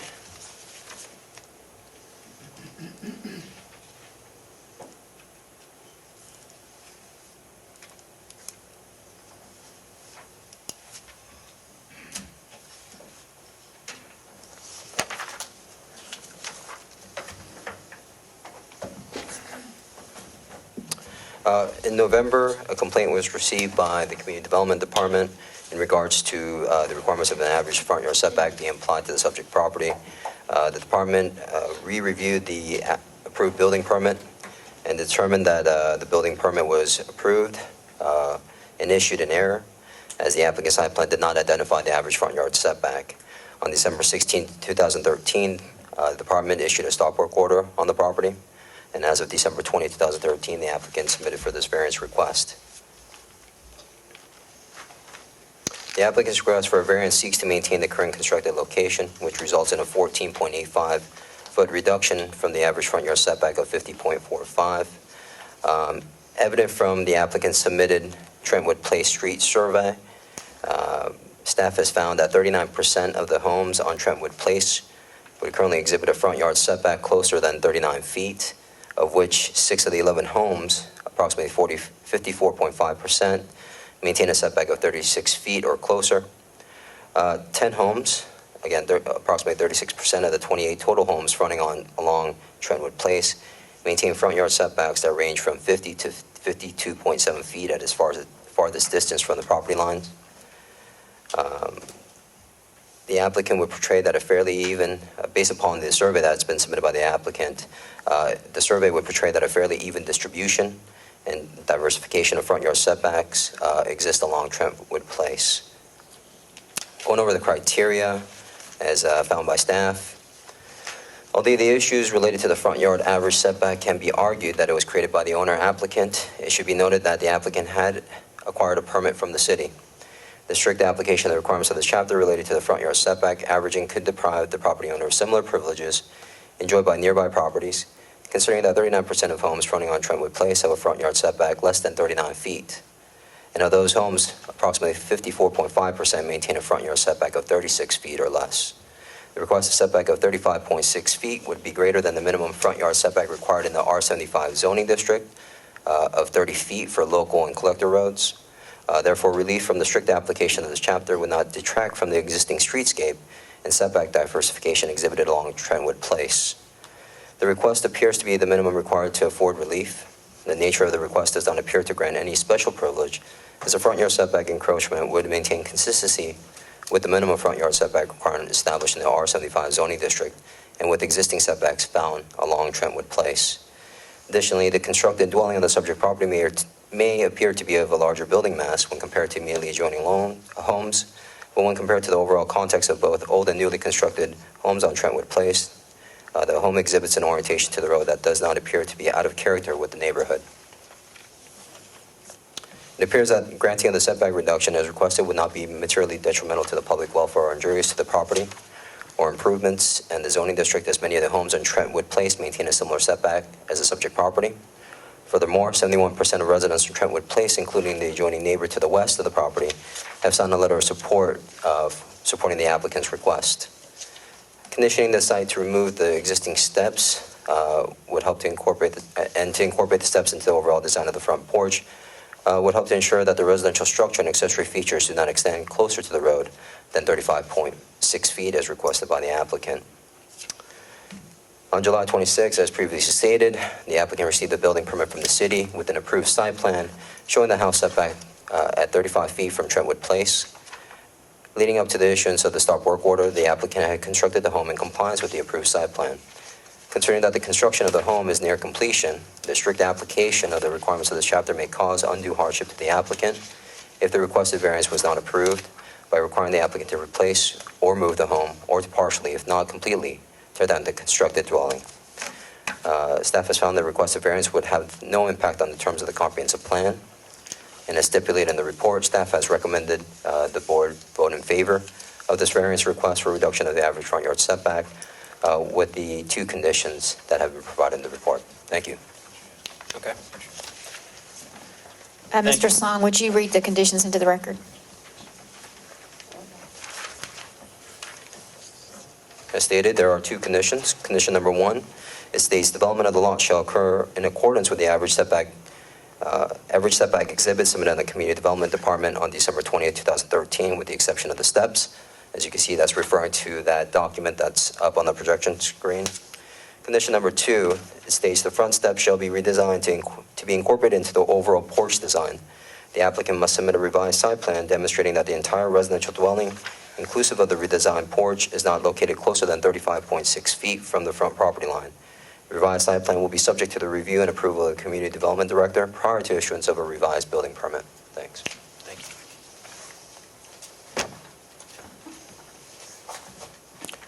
All right, did anybody have any questions of staff before we move on to the applicant this time? Okay. If the applicant would like to come forward, please. And let me remind anyone who intends to speak this evening, if you could please fill out a comment card and bring it up with you and give it to Ms. Cannon, we'd appreciate that. Thank you.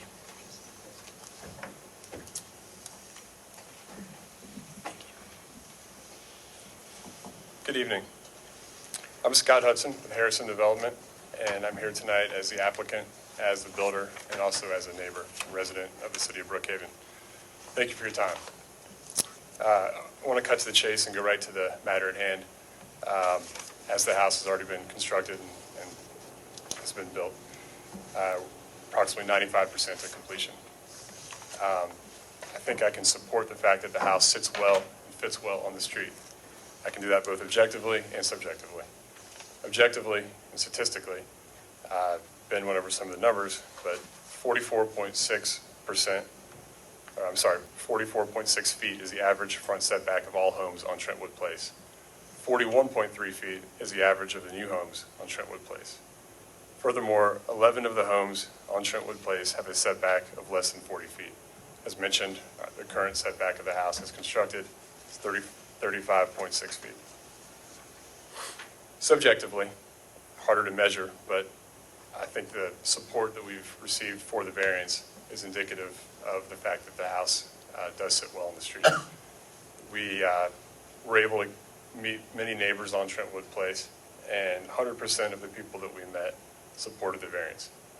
In addition, 71% of the neighbors on the street signed a petition supporting our variance application. In addition to this support, we've had many neighbors on both Trentwood and on adjacent streets that decided they wanted to come here tonight and speak on our behalf. Others wrote letters who couldn't make it. I'd actually like to point out the support that we have here tonight. If you guys don't mind standing up, I'd really appreciate the show of support. These are all neighbors who support the house and think it's an asset to both the street, the neighborhood, the city. Thank you, guys.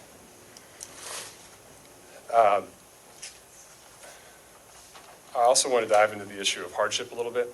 Obviously, the economic hardship is obvious. We have a fully constructed home that, if removed, would be a significant economic damage to our company. Furthermore, I think there's hardship to the street, to the neighborhood. If we have a house that's sitting there vacant, I don't think a vacant, derelict house is what people want in a neighborhood. I don't want to have to harp on the fact that we received a permit. We obviously take some responsibility, and we've certainly paid to this point in attorney's fees and surveying fees and carrying cost and certainly emotional cost as well. The last hardship, I think, is to the buyers of the home. The home's under contract, scheduled to close in February, and without this variance, that sale will not occur. So there's a hardship there for the buyers. Last thing I want to touch on is that we're a small business. We take great pride in our homes. We live in the neighborhood. We are invested in the future of the neighborhood and of the city of Brookhaven. And, lastly, thanks for your serious consideration. As a small business, it affects us both professionally and personally. So thanks again, and I'd like to save any remaining time for rebuttal questions, and if possible, we have a number of supporters that want to speak. I don't know if there's a way to allot more time if needed, but I would make the request. Okay.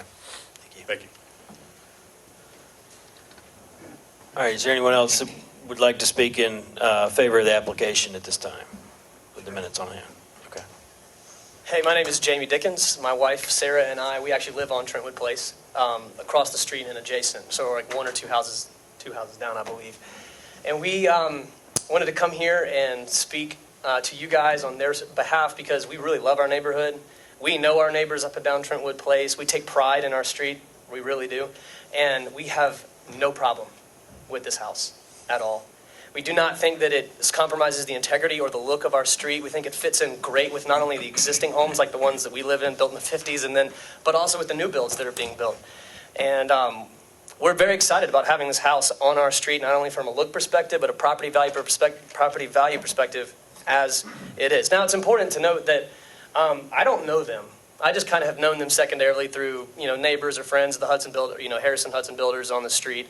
Certainly have gotten to know them in the last couple of days, but we didn't know them previously, but began to be a little concerned about this issue when we kind of picked up that there's a very strong vocal minority calling for this house to be torn down.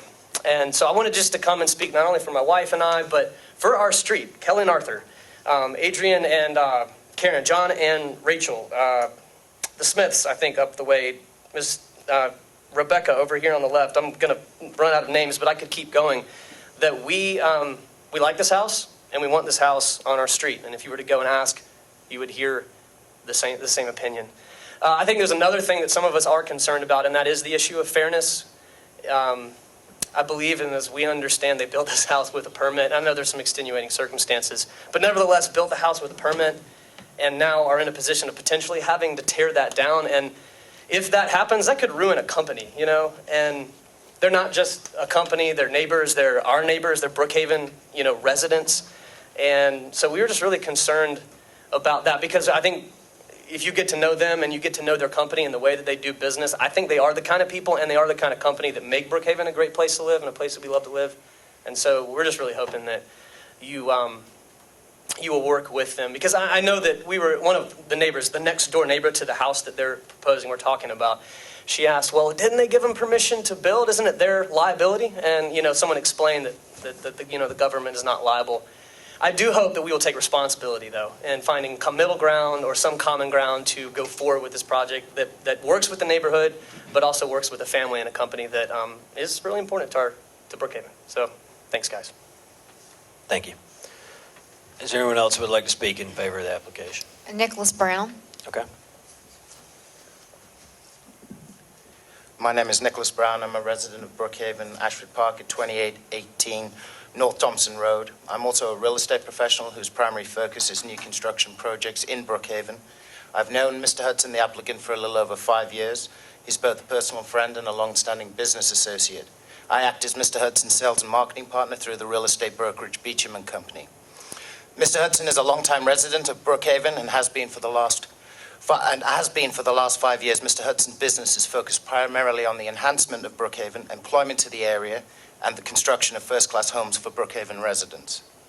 As a real estate professional, it is my opinion that the home at 1569 Trentwood Place is in fact an enhancement to the neighborhood and does not create a negative impact to the street or to the neighborhood. There was no intent with regard to the encroachment of the average setback. Their only fault was to rely on the expertise of a surveyor and the city planning department's permit approval prior to placing the home on the lot and building it in accordance with the approved plans. The fact of the matter is the home, as it sits today, is 99% complete and was before any encroachment was realized by the city. At this point in time, a literal enforcement of the zoning ordinance, rather than an understanding of the existing situation at hand, would result in further and unnecessary hardship for both the neighbors, streetscape, and applicant, which will in turn prohibit the completion of the property, and therefore no reasonable use of the property could be made. It would be fiscally improbable for a small local business to tear down this property, leaving the neighborhood and the city with an abandoned property. Accidents happen every day, and I feel that one should be judged on how one recovers from a problem rather than to be punished for the problem itself. I speak of both the city and of Mr. Hudson when referencing the appropriate recovery to this matter. We are a new entity, and we want to send the right message at all times. We should support our neighbor, your citizen, and an upstanding businessman who generates much revenue for the great city. Your approval of this matter and removal of the stop work order and the variance is greatly appreciated. Thank you. Is there anyone else that would like to speak in favor of the application? J.J. Ahern. Okay. All right. Come on up, Mr. Ahern. Hey, my name is J.J. Ahern. My wife Allison and I live at 2643 Dogwood Terrace, which is actually directly across the street from Mr. Hudson and his wife. He just built our home, and we closed in December. And over the last 10 months, we've gotten to know him, his wife, and their two daughters, Emily and Annie, very well. We just wanted to speak on their behalf because they are great people. They are a phenomenal builder. We are extremely happy with their home. Got lots of references beforehand, talked with colleagues at Georgia Power regarding, who would they recommend in this area, and he got the top marks from quality, finishes, and energy efficiency. So he's a phenomenal builder. We invested in this community because we love it. We've been here for, between the two of us, 13 years, and we love this area. Scott makes houses that make this a better community. We invested in it. We'd like to see our property value grow, and that's what they're doing. They follow the rules. They do everything according to the law, and I just ask that you approve the variances as requested. Thank you. Thank you. Ms. Cannon? Andrew Scott Letourneau. Okay. Good evening, I'm Scott Letourneau. I live on 2687 Ashford Road, which is about a quarter of a mile from the site in question. Known the applicant for quite some time and here to support and recommend that you approve the variance. I want to add on to some of the comments that people have already made and recognize Mr. Hudson for his longstanding investment in our community. And when I say our community, it's a little bit smaller than Brookhaven. It's Ashford Park. I believe Mr. Hudson's built 25 homes in Ashford Park. He's lived in Ashford Park for over 6 or 7 years. My wife and I have lived in the neighborhood for 6 or 7 years and intend to live there for quite some time. Mr. Hudson is the most reputable builder in the neighborhood, and it would be a big detriment to our community to see him go through any undue hardship by not approving this, and we'd hate to see this beautiful home torn down, which is right near our home. Thank you. Thank you. How much time do we have left? 23 seconds. Okay. Aubrey Shearer.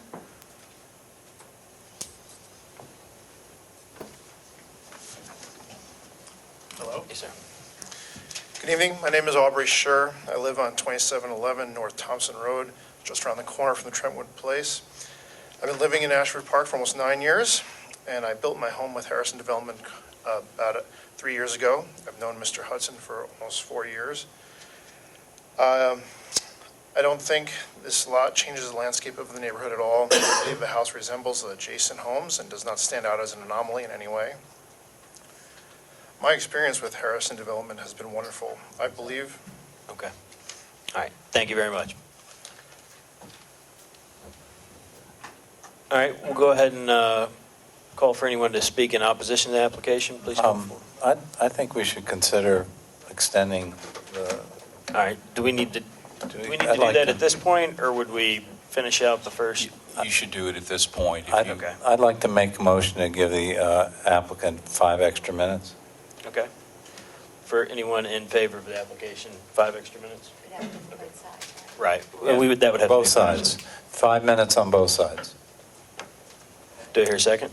Second. Second. All right. Any discussion? All right. Let's go ahead and, all those in favor of adding 5 minutes to the speaking time for each side, please signify by raising your hand and saying aye. Aye. All those opposed? All right. Mr. Shear continues. Thank you. Sorry about that. That's okay. To slow down. My experience with Harrison Development has been wonderful. I believe they're a trustworthy company and genuinely concerned with all the obligations of a competent builder. I recall building my house and constantly being updated with codes and ordinances required. All that being said, I understand Mr. Hudson's request for a variance. This may be a difficult decision for a young city, but I'm confident Harrison Development was working within the guidelines given to them at the time. This is a young government that is prone to issues. As a member of the Brookhaven community, it'd be very disappointing to see this board not approve the variance and cause this young company such hardship. Thank you. Thank you. Frank Gaddy. My firm prepared the survey exhibits. We prepared the one that you see on the screen and another one of every house on that street. Can you speak a little closer to the mic? I'm sorry. My firm prepared the survey exhibits for the variance, the one you see on the screen, and the overall survey of every lot on the street. I just wanted to speak in case y'all had any questions for me. Our firm did not prepare the site plan, but we did do the survey exhibits. There was a question that came up in work session concerning setback measuring to the porch. What we use is if it's a covered porch, we count it because the covered porch cannot go over the front yard setback. Thank you. Paul Berbusi.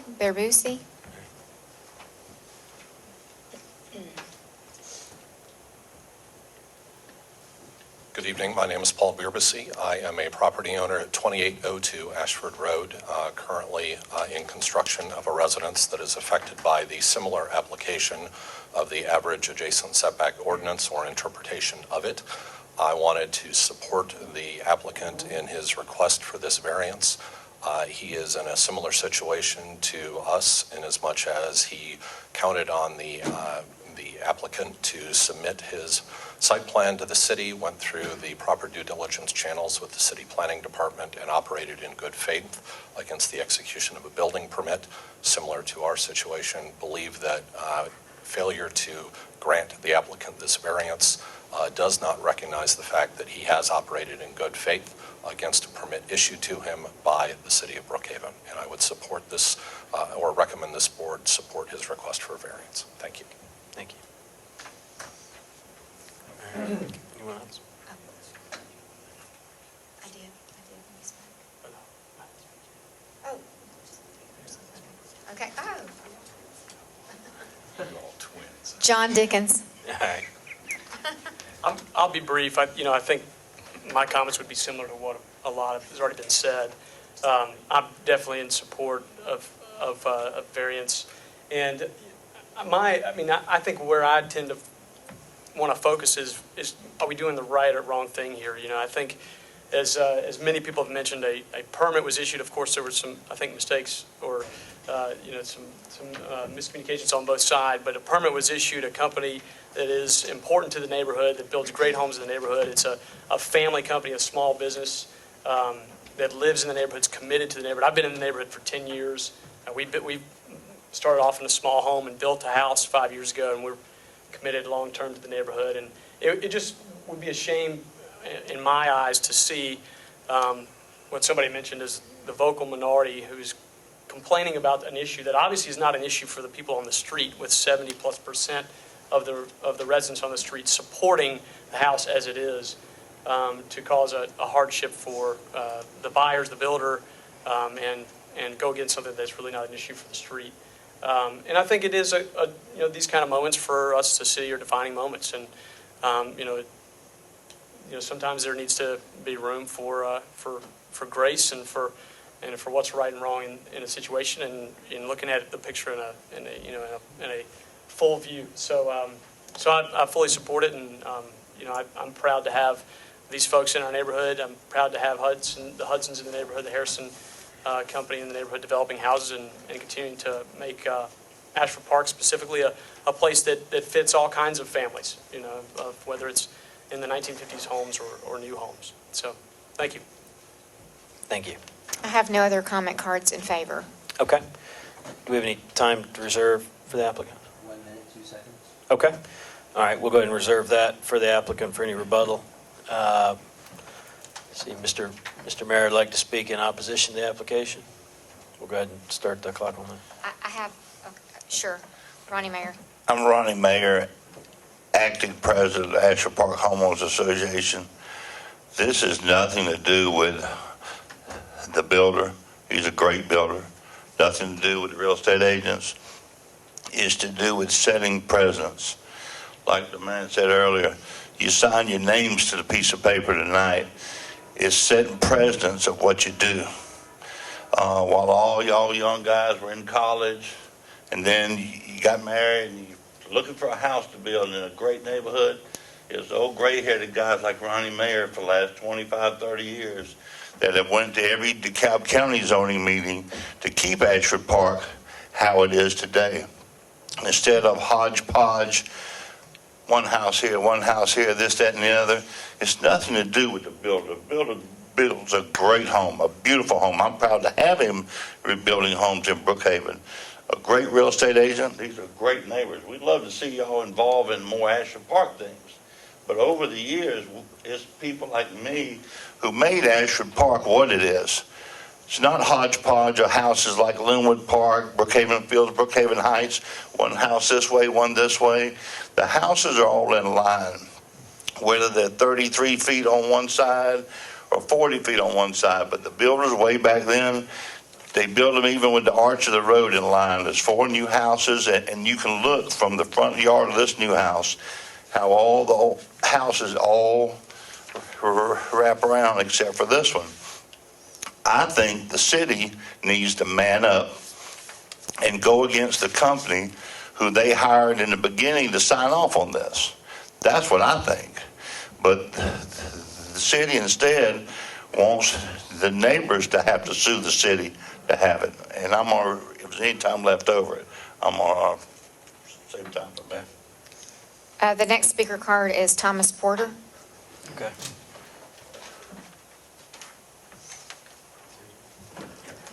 Members of the board, I am once again still Thomas Porter, and I still live where I did before. I am positive the applicant is a charming and great asset for the community.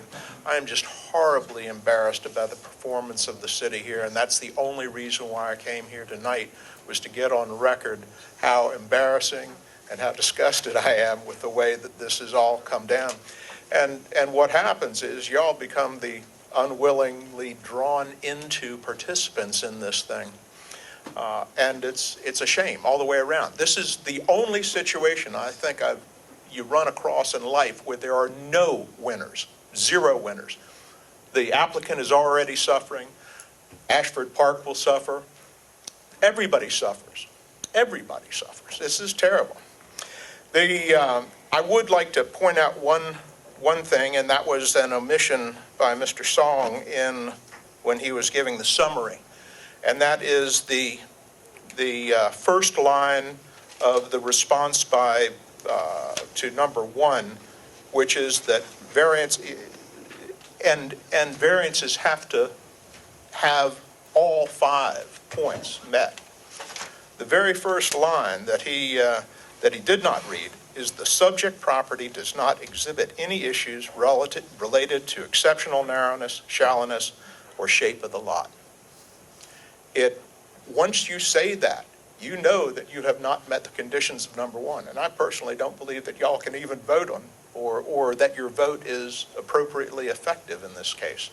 That's it. I don't have a whole lot of skin in the game. I think that it's not a terrible looking house. I just think it's a shame, terrible shame.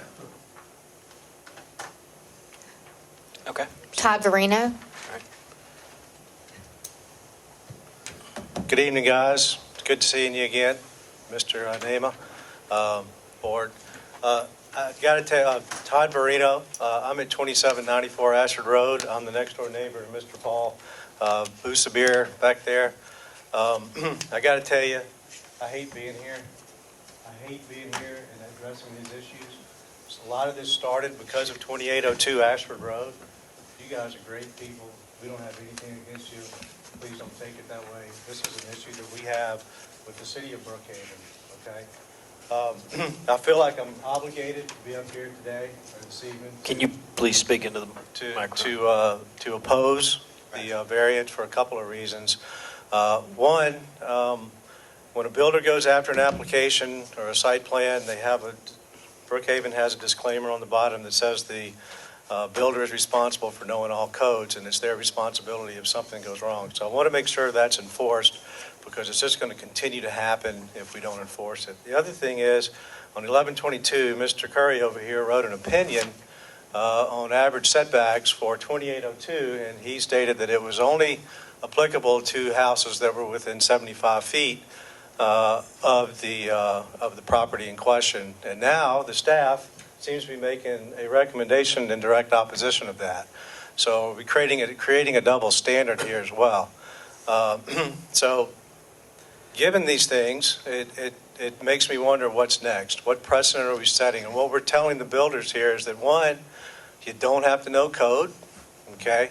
And two, if you do, and you get the house far enough, hey, it's okay. We'll grant you leniency anyway. So I'm here on principle and for the greater good of Ashford Park. Like I said, I apologize. This is not against you guys at all. This is an issue that we have with the city of Brookhaven and the way they're managing the zoning and code enforcement today, which is bad to say good, anything good about it. So anyway, with that, I just ask you to consider that, keep the strict adherence to the average setback rule, and not just this case, and in all cases. Thank you. Thank you, Mr. Marino. Dan Malloy. Okay.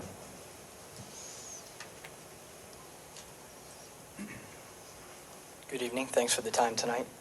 I come here tonight because this property is the fifth stop order red tag that's taken place in my neighborhood. I've lived on Ashford Road for almost 14 years now. I'm finding a double standard that's taking place here where the city has pulled the permit, in fact, off of Carrera Homes on 2727 North Thompson because they had the forms 13, 14 feet too far out front getting ready to pour concrete, and they put the stop order on that, and now we're making them jump through a bunch of hoops to get back following average setback. In addition, it was pointed out that it was brought to the city's attention by Jim Iyer regarding this property on on Trentwood, and action wasn't taken for several weeks. So of course the house is much further along than if the stop order had been initiated. In addition to that, I also question some of the interpretation that's taking place relative to average setback, which I've gotten up and spoken about before, where there's never one home that you're being evaluated against. It's always the home that's being torn down and at least a house beside it, if not two homes beside it. But in addition to that, the front porch being too far over at this point, there's language, as you all know, that indicates that the front porch needs to be open to the sky and unenclosed. And at this point, that key word, open, seems to be left out in these recommendations. And I just wanted to point that out as well. So essentially, I don't want to be here either. I'm tired of this double standard that's taking place in my neighborhood. Again, 2 stop orders on North Thompson, 1 on Ashford Road, 1 on Reading Way, and now this one on Trentwood. And I feel that these are being kicked down to you guys because the city is not following through on these. I hope you deny this. Thank you much. Thank you, Mr. Malloy. Is there anyone else that would like to speak in opposition to the application? All right. I believe that the applicant has some time reserved. Would you like? Yeah, 1 minute, 2 seconds. Would you like to go ahead and use that? No. Can Mr. Mayor speak again after we've already? Because I asked you to reserve any time left. The point is he's reserved rebuttal, and so if the applicant has going to take rebuttal, then Mr. Mayor can then use his time after that. How'd that be, Ronnie, if you went after the applicant? Oh, sure, I don't have a problem. I mean, y'all gave them extra time. I mean, Okay. I just want to reiterate. Sure. No problem at all. Okay.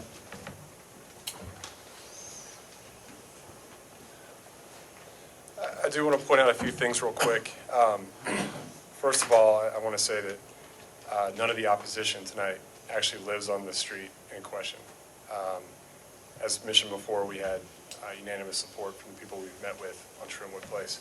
The second issue I want to kind of touch on is the fact that there was an isolated period of time where there were some mistakes made by Brookhaven. During that period of time, we also made a mistake. we've corrected things on our side. We've changed some of our processes. This will never happen again on our side. From what I've seen, Brookhaven has also made similar changes. So we're not talking about a precedent of houses after, house after house after house asking for this same relief. Again, it was a handful of homes that we're dealing with, trying to move past those homes and, work towards a better future. The last thing I want to say on these setback issues real quick is that if you look at the house, if you measure the right of way to the house, you have to make an apples to apples comparison. If you were to remove the front porch, on the other ones, you have to remove the front porch on ours as well. Okay. Mr. Mayor? Like I say, Mr. Mayor, maybe one day it might be him. That's with an E, not an O. Yeah, but maybe. I was just going to tell y'all, years ago when we went through the zoning matters with DeKalb County, there's a doctor that lives on Winding Lane. He still lives there. His home is still there. It's about the fourth house over from Reading Way. DeKalb County made him cut his whole porch off of $1 million house just to be sure he was in code compliance of being in line. And you're right, I don't live on y'all street. I'm protecting your neighborhood, so your property values, and a great builder, great agent, great neighbors, everything. I don't want to be here, I really don't. But it's people like me that have protected Ashford Park that make Ashford Park what it is today. And I promise you, just like all my friends say, we're all the guys with the gray hair. We've been here for a long time. And Ashford Park holds the highest property value of any area in the old, what we call the Brookhaven area. I mean, when you can sell a lot on Reading Road for almost $500,000 to build a house, that's telling you something. We have held up the property value because we have kept Ashford Park to the standards of all the meetings before Jim Iyer was a city commissioner. Me and Jim spent hours at meetings with Jeff Rader, Kathy Gannon, Garrett Waldrop. Years ago, one of the guys building a house in Caldwell, in the corner down there, wanted to build two houses. He liked 1 foot of having enough to build two houses. And I went to Garrett Waldrop, and Gail told me, Ronnie, if you let this person do it, nice guy, great guy, everybody loved him, but if you let him do it, it opens up the Pandora's box and sets precedents for anything else to happen. And the only thing that scares me here is I don't think, even if we let this go, which is probably going to happen without somebody having to sue the city, I personally think the city needs to sue the people we hired, but they're not. But some kind of promise or some kind of paperwork that this is not going to set precedents, that we don't have a fancy attorney, a Doug Dillard, to come in next month and say, you set precedents on this house, so we're going to do whatever we want to do. And that's what just scares the heck out of me, that we're going to have a fancy lawyer come right back in and use everything that y'all done as a precedent and ruin our neighborhood and ruin y'all's property value too. It's all about property value, because when you get old like me and you want to retire, you want your house that you paid $500,000 to be worth $800,000, and plus the city wants the tax money. So everybody wants the same thing. It's just right here, we're scared to death about setting precedents. It's a beautiful home. It's just the setting precedents that just scares me, and I don't know which way to go. I mean, do I need to sell all my properties and move up to Gilmer County? I don't know. It just scares me, but it's all up to y'all and the city of how we do this. And I'm not trying to alienate these guys. I want to see them at the next Ashford Park meeting to be involved. But we need y'all's guidance here and some kind of legal something that can protect us from the lawyers for the other people who don't care like this builder does. This builder cares. I mean, I don't know him personally, but I know he does quality work. and quality houses. I'm just trying to protect, as I call it, my Ashford Park, because I put enough blood, sweat, and tears in Ashford Park, I can call it mine. Thank you. Thank you, Mr. Mayor. All right, I believe that that wraps it up for comments. We'll go ahead and open it up to the board for any questions they may have. I have a question. I'm not sure. We'll go ahead and just ask it out in the open, and we'll figure it out. So I think if I'm understanding the opposition correctly, what we're concerned about is that a precedent will be set, even though the board does not consider decisions that we make to be a precedent, that we take everything on a case by case. The concern is that a precedent will be set. How will, if the house is allowed to stay where it is with the recommendations by staff to change the front porch, et cetera, and the stairs, how will this impact the average front yard setback of the neighborhood, or will it? Well, let's ask Mr. Curry about precedents first. If you'd like to make a comment on that.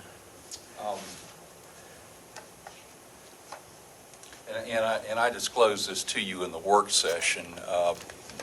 Mr. Hudson and my son grew up together, at least until the time they were 5 years old. And so I do have that relationship that's there, though I've had no conversations with Mr. Hudson since he's made the application or anything tonight, or any of you.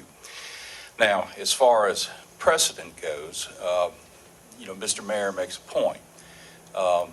If you took similar circumstances in which there was an issue involving a mistake, a mutual mistake in contract law that can happen, where both parties made an error. And if you subjectively look at all of the items in which you are required to look at and come to a conclusion and an opinion that the variance should be granted, then you should grant it. If, on the other hand, you come to the conclusion it should not, then you do not. I don't believe you should concern yourself about making a precedence here, though, however, he's completely correct, is that if somebody else decides that they want to do the same thing, then they will cite, this action, this house. It's just like you can go down houses on other parts of the street where you can see they are inside of the average yard setback. Even there's one on Ashford Drive, 2 doors down from the one that Mr. I can't pronounce his last name, spoke about. But be that as it may, you're really here to look at what's the right thing to do, what's the right thing for the community, and what's the right thing for the property owner that's here. So if you want to balance it, is the damage to the neighborhood, if whatever that damage is, greater than what the damage is to the property owner, then that, you can take that into your decision. Now, the difference here is that, granted, this house is almost all the way built. If you had somebody else come up with the same situation again on a house that was almost all the way built, then you may be sitting at the same situation, because you've got to be able to judge or come to the decision the same way. That would be a precedent. If somebody came to you and said, well, you approved a variance for this house here to go to 35 feet, and I've got a lot just like this lot, and I don't want to apply average setback because you gave this variance, that's a different situation, because there would be no mistake. They are asking for something that's they can ask for, but that it would be a different precedent-setting type situation. Now, what I'm telling you is just my opinion on the fly as far as what precedential value is that's there. And that's what I have to say about it. What was your other question? How will this impact the average front yard setback for the neighborhood? Well, it would only affect the average setback for the homes on each side of this house, which would mean that if the house next door decided to tear down and be built, Then there would be the average setback of 35 feet for this house, and then the average setback of the house on the other side, and assuming it's 50 feet, then you would average the 35 and the 50 to come to whatever number that is, because I can't divide, but somewhere in the 40s is as to what it would be. And that's, you can argue about whether the average setback is, fair, is it the right thing to do? You may have had somebody stick a house 90 feet back and then another one 50 feet back, and those are just arguments for another day. Certainly it was put there for a purpose in order to maintain the setbacks of the neighborhood as far as what has been developed at the time that these subdivisions were being developed, and there were many lots that once it got to 60%, no matter what it was, then you had average yard setback. Before that, it was just whatever the zoning district allowed. Just to clarify, whatever decision we make today does not bind us to a similar decision on a similar case. That's true. Thank you, Mr. Curry. Okay. Anyone else have any questions? Of that? Staff, applicant, opposition? Before we close the public comment section. I don't know that it's so much a question for anybody as a comment. I don't know if now is the right time, but.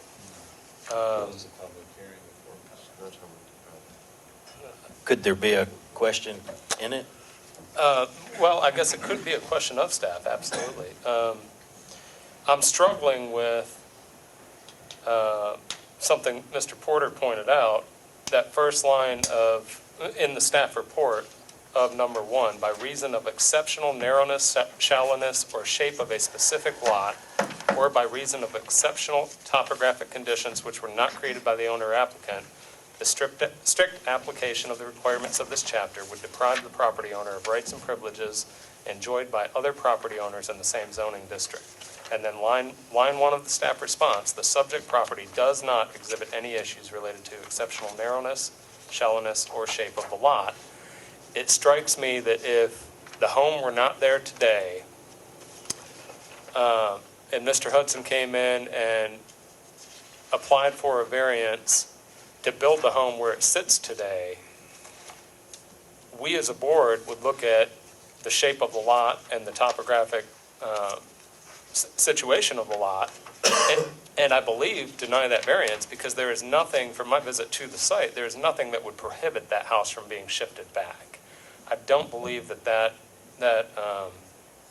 provision is truly met, and I think the staff report kind of does a good job of working around that, but still doesn't actually meet it. And I'm wondering, can the staff address that? Because personally, I don't believe that we have the authority to grant this variance. Well, if the ordinance says all, in other words, it has to meet, it shall be authorized only upon making all of the following findings. So you're correct.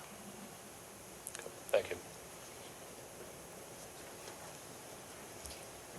In response to your question, we did address whether there was exceptional narrowness, shallowness, or shape of the lot. We did not discuss the topography. I know that we brought that up and discussed the elevation and showed the grade there, and went into further explanation in paragraph 1 relating to the average setback and the strict adherence to that provision, and felt that relief from that provision would not detract from the existing streetscape and setback diversification that's already exhibited on Trentwood Place. Yeah, I understand that. I just don't feel that it meets the criteria set forth under number 1. And in our discussions in the work session related to topography, it was noted that the lot behind the home is generally flat, and the home could be moved back. And looking at the front elevation of the home, there's nothing to indicate, which is what staff pointed us to in the work session, there's nothing to indicate that this home could not be shifted back. I have a hard time believing that if this application were to come in without an existing home already there, this report would be written the same way.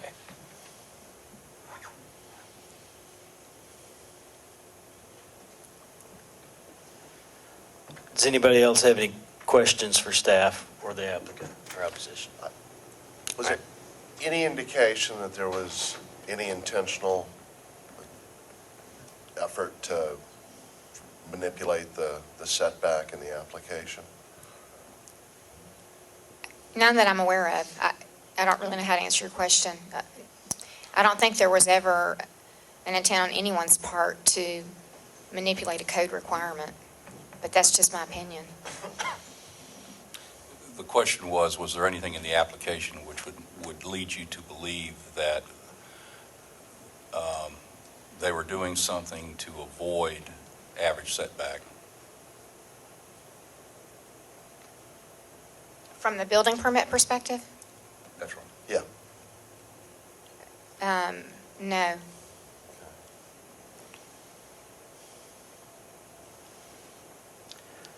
All right, well, let's go ahead and close the public hearing portion of this and open it up to the board for discussion.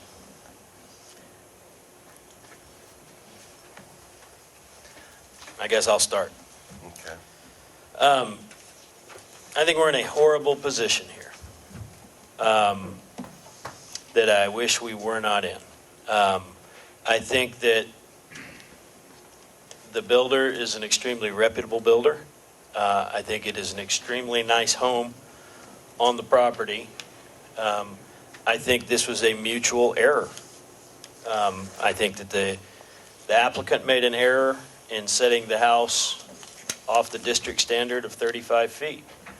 I think the city made an error by approving that setback. The applicant is due relief, in my opinion.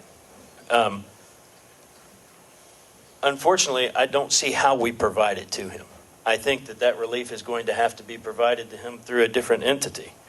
Because, as Corey stated, when you look at we have a very strict set of criteria we have to follow in all of our decisions.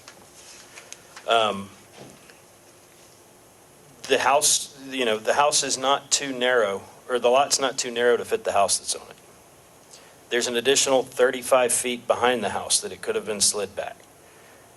It's a rectangular lot. The backyard's flat. So if we only look at, item number one, we don't meet the criteria to grant a variance. And I think it's a horrible position to be in. But if somebody can show me a way that we can meet that criteria, I'd love to hear it. But there's nothing narrow, shallow, odd shape, and there's no odd topographic conditions that will allow us to grant relief to the applicant that we may all think that he deserves. I'd like to make some comment. Please do. This, again, extremely difficult case. There are very good arguments on all sides. Somebody said it's a no-win situation. That's absolutely true. In my world, I'm a deal maker, I'm a closer, and sometimes to get something closed, both parties have to feel a little pain. Both parties have to make compromise. I think one issue is that the staff recommendation conditions on rearranging the steps. So even if we approve with the staff conditions, it's going to require changing that front porch. As I look at this elevation, the porch isn't finished. This shows brick bases. It shows, a balustrade. The what do you call it, the pickets or whatever. It shows some brick there that I don't see in these photographs. My position is that the problem that Mr. Nam and Mr. Self point out, there are subjective aspects to those. And I think there's enough subjectivity here that we could stretch it and approve it based on the fact that that's a subjective call. Now, that might give, totally honestly, that might give the opposition, if they felt strongly enough, the ability to appeal our decision to Superior Court. And would they do that? Would somebody spend that money? Would they go to that trouble to hold up this house? I feel like there's a compromise, and I could support this approval with more than just moving the steps. I feel like you've got a porch that, sure, it's a great design feature. Yes, it may be integral to the architectural design of the house, but the porch and the overhang over the porch constitutes more than half of the offending protrusion into the average setback.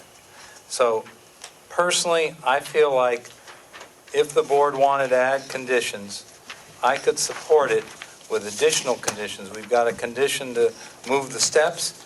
I would say, sure, it would be expensive and the builder would feel a little pain, but I think the porch could be rebuilt, maybe not as wide, maybe without the roof overhang over the entire frontage of the house, something to give a compromise to the neighborhood without making it, tear down the house type doomsday scenario.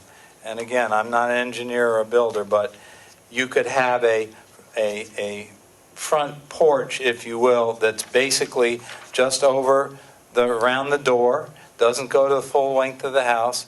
Sure, it'd be some expense involved, but, I feel like that's a compromise. It's reasonable. Both sides feel a little pain, but that's the way I would support the variance application. I don't know that any of the neighbors on the street would agree with you, Jed. I know that it's not a democracy in the sense that majority rules or however many people say, yes, we like this design over the other. But I think we're either going to support the variance or we don't. I would have a hard time saying, I'll go halfway and we'll redesign it. That's kind of my opinion and where I would stand on it. All or nothing. Well, yeah, I've heard that's how I roll, yeah. I've heard two people say they don't think they can support it on technical grounds, and I just feel like this case should be No, I understand decided you're on trying to bridge. technicality. Yeah, I don't like to I feel that understand you're either. trying to bridge that gap. I don't know, this is a very hard position. And, I want to make it very clear, my opinion isn't that,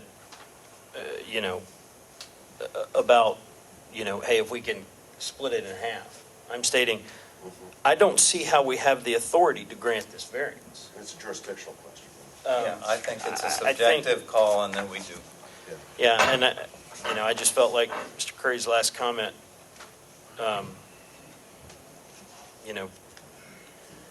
indicated that, and, you can, I'm not going to go through all the criteria, because you gotta meet them all. And I think the applicant is due relief. I'm not questioning that whatsoever. I just don't see how this board can grant him that relief.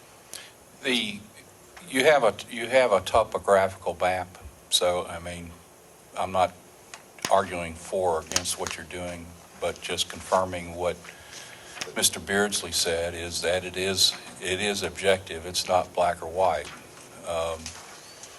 But still, I think you're trying to find a solution. But, the issue you bring up, Mr. Chairman, is correct.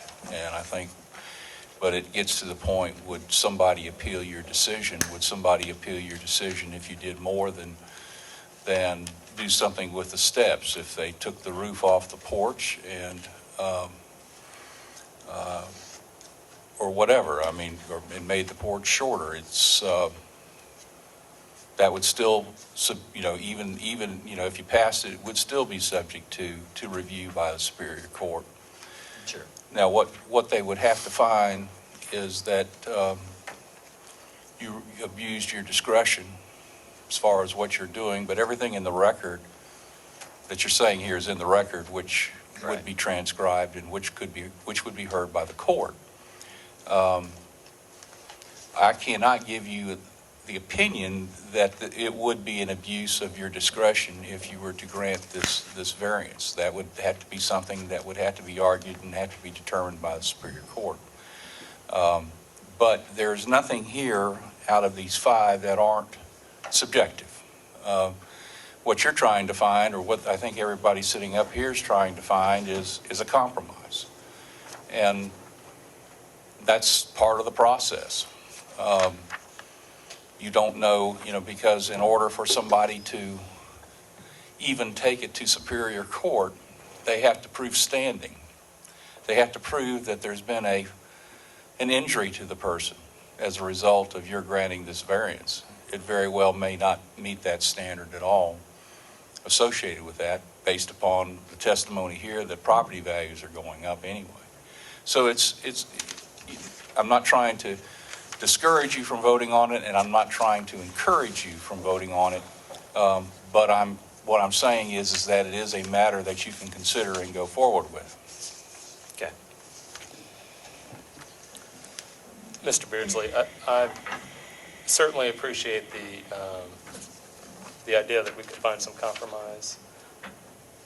I certainly appreciate that the 5 criteria are somewhat subjective. I think an argument could be made on several of these either way.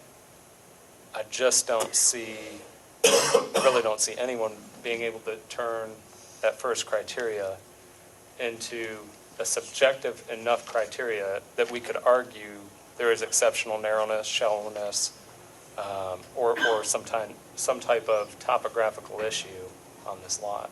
I can't get there.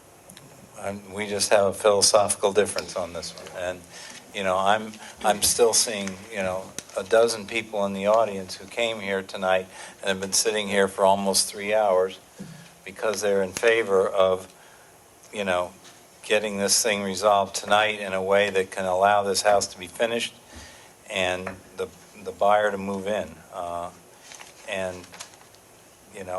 think that, it's too late to start asking the builder, well, would you agree to do this or that? One approach would be to just vote to defer it. I mean, we've got 6 people on the board. If we vote 3-3, if we tie, that's a denial. So That's right. It's going to take 4 people to move this, to come up with a proposal, which I suppose if the builder didn't like it, he could appeal that.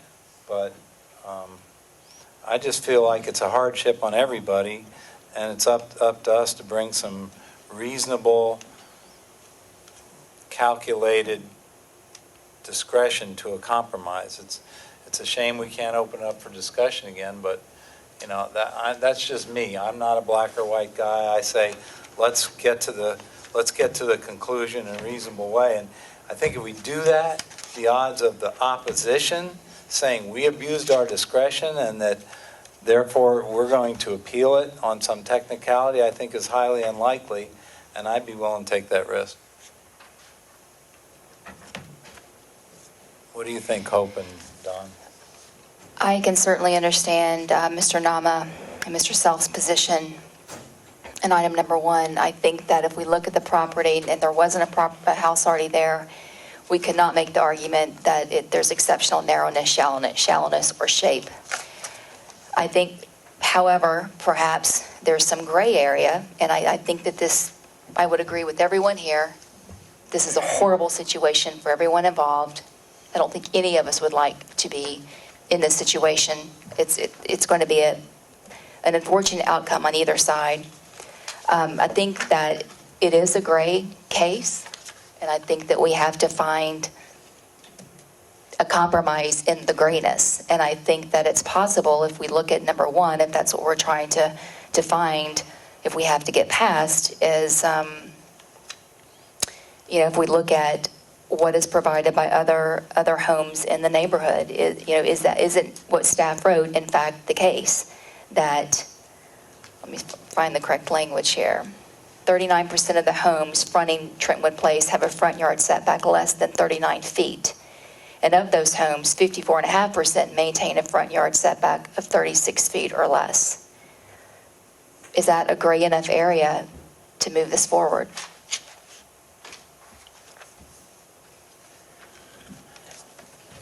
In my opinion, we have the ability to make a decision on this one way or the other. I really do think we have that kind of latitude, and I think that one of the reasons why we're here and one of the reasons why we formed a city was to make these decisions so that there's not one big government entity in Decatur making the decisions for us.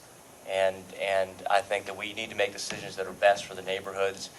I agree with Board Member Beardsley that, there's got to be a way to work this out.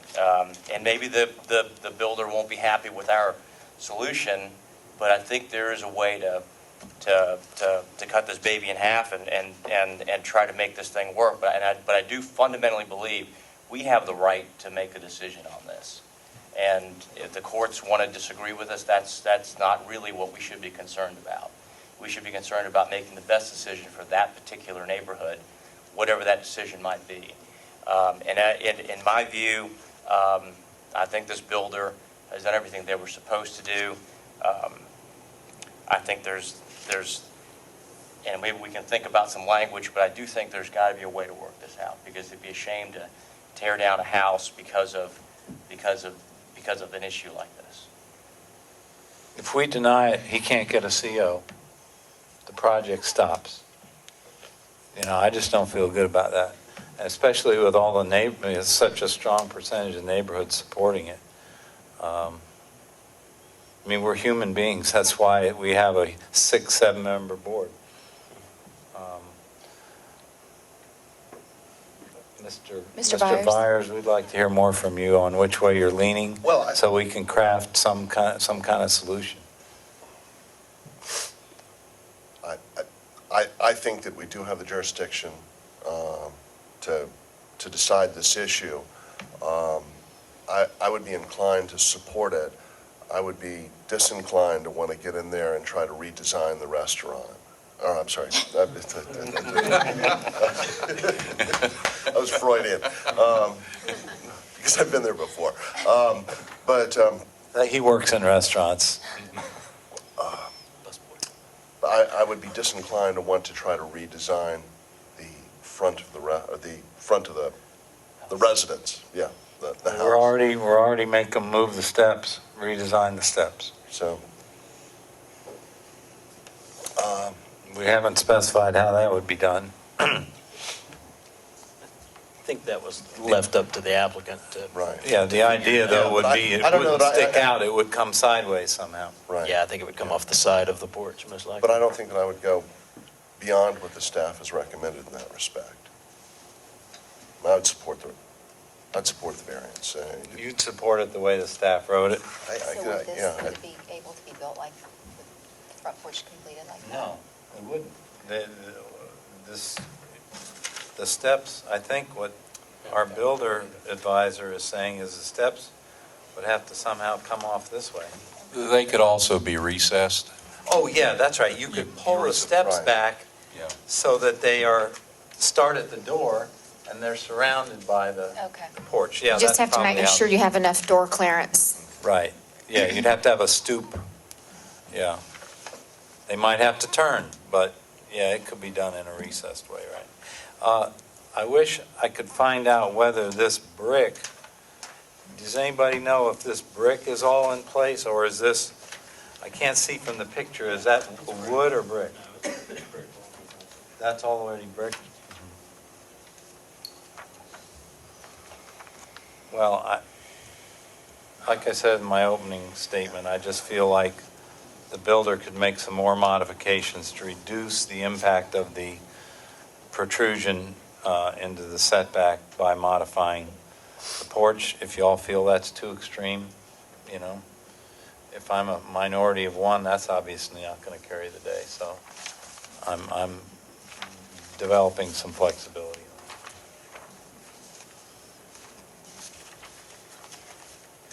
What do you think about redesigning the porch, Pope?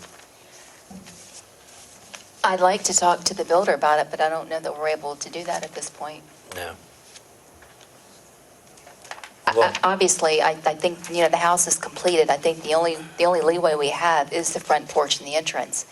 So I would like to see something done to afford a little more relief in the front yard. If I could make this suggestion, if you want to take a recess, certainly, Susan, would you talk to the builder? Okay.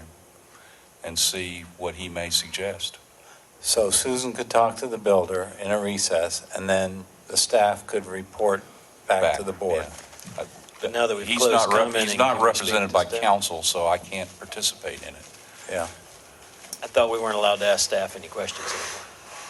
Well, in this situation, if it either means Okay. you're going to defer it, do Okay. you want to defer it for a month, or do you want to No, come I'd like to a to, resolution? I'd like to. Okay, I'd like well, to come to a resolution. then this is fine. If you all are agreeable as far as taking the recess. Well, you know, it strikes me that I don't know that a deferral would help the applicant either, because he's stated already that the home is scheduled to close very shortly. If we are going to go this route and have a recess and have that conversation, maybe that's something that Ms. Cannon could discuss as well. We've recessed before for applicants and opponents to talk and come back to us, you know. You could make a motion for a recess. 5 minutes. I think it need to be 10. I don't think you can do anything in 5 minutes. I move for a 10-minute recess and for the staff to come back and update us. I'll second. All right, all those in favor of a 10-minute recess, please signify by raising your hand and saying aye. Aye. All those opposed? All right, we're in recess for 10 minutes.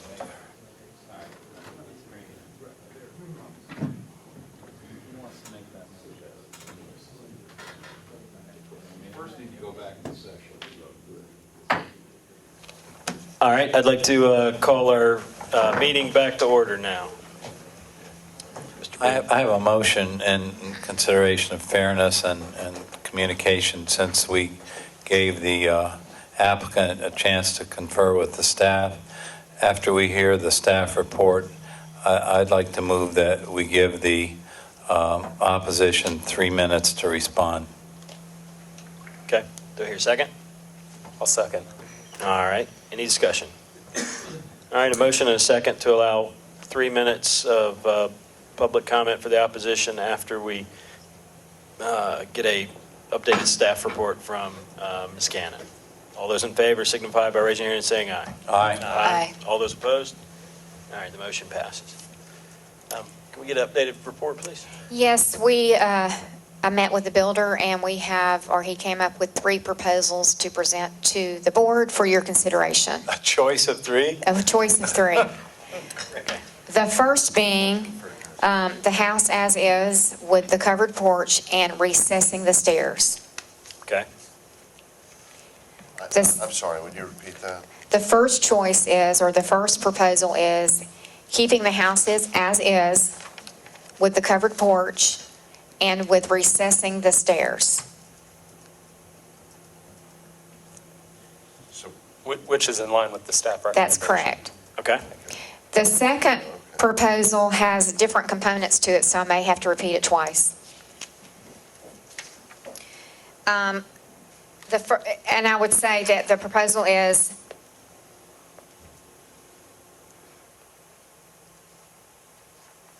adding a retaining wall to the right side of the house, with the retaining wall being less than 4 feet in height, faced with brick to match the home.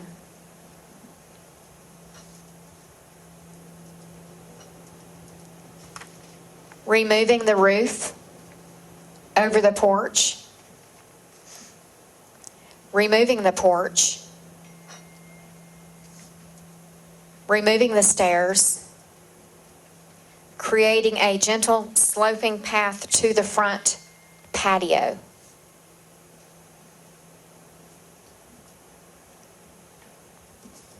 And adding shutters to the front of the house.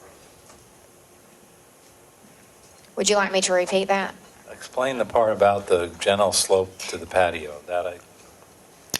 Well, they would have to build the grade up, they would have to put a retaining wall in to slope the front entrance walkway to the front of the house, which would be a patio. There would be no porch, there would be no stairs.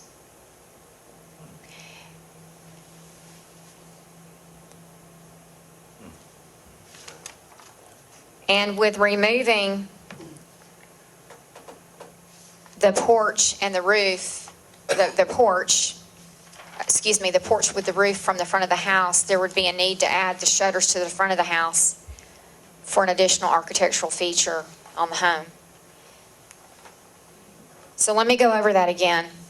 Add the retaining wall off to the right of the house that is less than 4 feet in height. Brick face to match the existing brick on the home. Remove the porch. Add a gentle sloping grade with a pathway to the patio, which causes the removal of the stairs. And remove the roof over the porch, you said. Or the porch is gone. Right. And placing shutters on the front of the house. The third proposal is adding steps to the side of the existing porch to the left and reducing the width of the porch to either 5 or 6 feet. It's currently 8.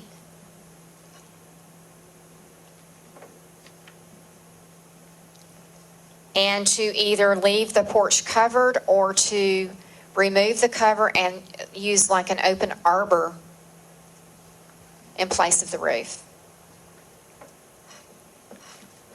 So the right side of the porch would not change, These steps would be added to the left side of the porch. but that part would be, there'd be a removal of a portion of that, the left side of the porch? The third option is not the removal of the porch, it's reducing the width of the porch from 8 feet to either 5 or 6 feet. Do you mean depth? Depth. Okay. Did I say width? You Depth, said sorry. width. Sorry, depth. And allowing the porch to be covered either with the existing roof or with an open air arbor. Those are the 3 proposals for your consideration. Okay. Who would the opposition like to use the 3 minutes? Mr. Arena? Okay.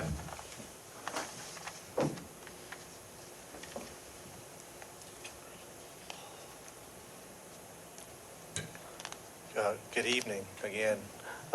Appreciate you guys taking the time to look at this at the recess. I think it was well needed for everyone, all parties to discuss what's going on. Again, I want to express my concern. We're not here because of you guys. We have an issue with the city, and that's really what this is all about. But I don't feel like I'm in a position to request or recommend any one of those options, except, of course, the one that came with the original staff recommendation, okay? With that, I would just like to say that I think it's important that you guys, whatever decision you make a decision that upholds the zoning codes and enforcement of codes and doesn't set a bad precedent going forward, specifically for some of the other properties that are on Ashford Road today, which will be coming up probably in upcoming ZBA meetings in March or April. But with that, I just, that's our opposition, is that when you guys were talking about what constitutes or what defines average setbacks, I would just hope that you guys can consider strict adherence to that requirement. Like I said, I really don't feel like I'm in a position to make a request or recommendation on any of those, so I don't even want to comment on it. But again, we're here because of the city, because of enforcement of code, and that's pretty much it. I feel bad because these guys are getting caught right in the middle of it, but for the greater good of Ashford Park and our community, that's why we're here today. So I think that's all I have. Ronnie, unless you want to? Oh, yeah, okay. All right, thank you. All right. I don't like being up here. I really don't. Y'all forced me to this issue to say this. It is for the greater good of Ashford Park. I don't want to be up here. I feel really bad, but I think it needs to be our fourth choice. And you need to defer this and leave this to the lawyers, because none of y'all are lawyers. And we need to leave this up to the court system. And the builder needs to sue the city. And even though the city has their indemnity, then the city has already let the company, insurance company, know there's a big problem here. And then he can recoup every penny he's lost and then some, and then let the courts really figure out how to do this, because I like the idea that y'all came out with. I don't think you have the authority. This is heavy duty, guys, and none of y'all are attorneys enough to figure this out. We need to have a 30-day moratorium, and I hate it for these builders. I mean, I hate it for him because he's got a lot of money tied up, and I do hate it. But it's all for the good of Ashford Park, because if it doesn't happen, it sets precedents. Thank you. Thank you, Mr. Would any of the attorneys on the board like to rebut Mr. Mayor's comment? That they're not attorneys? You got lots of attorneys up here. No. Well, there's different kinds of attorneys, I will say that. That's true. And I'm not a fighter. Okay. I think we need to go ahead and close the public comment down again and open it back up to the board for discussion. I think it's up to us to try to see if we can find a four-person consensus on one of these alternatives. I'm not in favor of denial. I have a question for the board members. I keep hearing everything that's going on in Ashford Park, and I've heard of some things via some emails we've gotten. Are there a number of these cases going on in Ashford Park where things were approved that should not have been approved, and stop work orders that are going to be presented to the board? I have no idea about cases in the pipeline. I am aware that there was an issue on Ashford Road. There was another issue on North Thompson at a property there. I do not know if there's any additional cases, and whether those are coming to us or not. We don't really know until we get an agenda.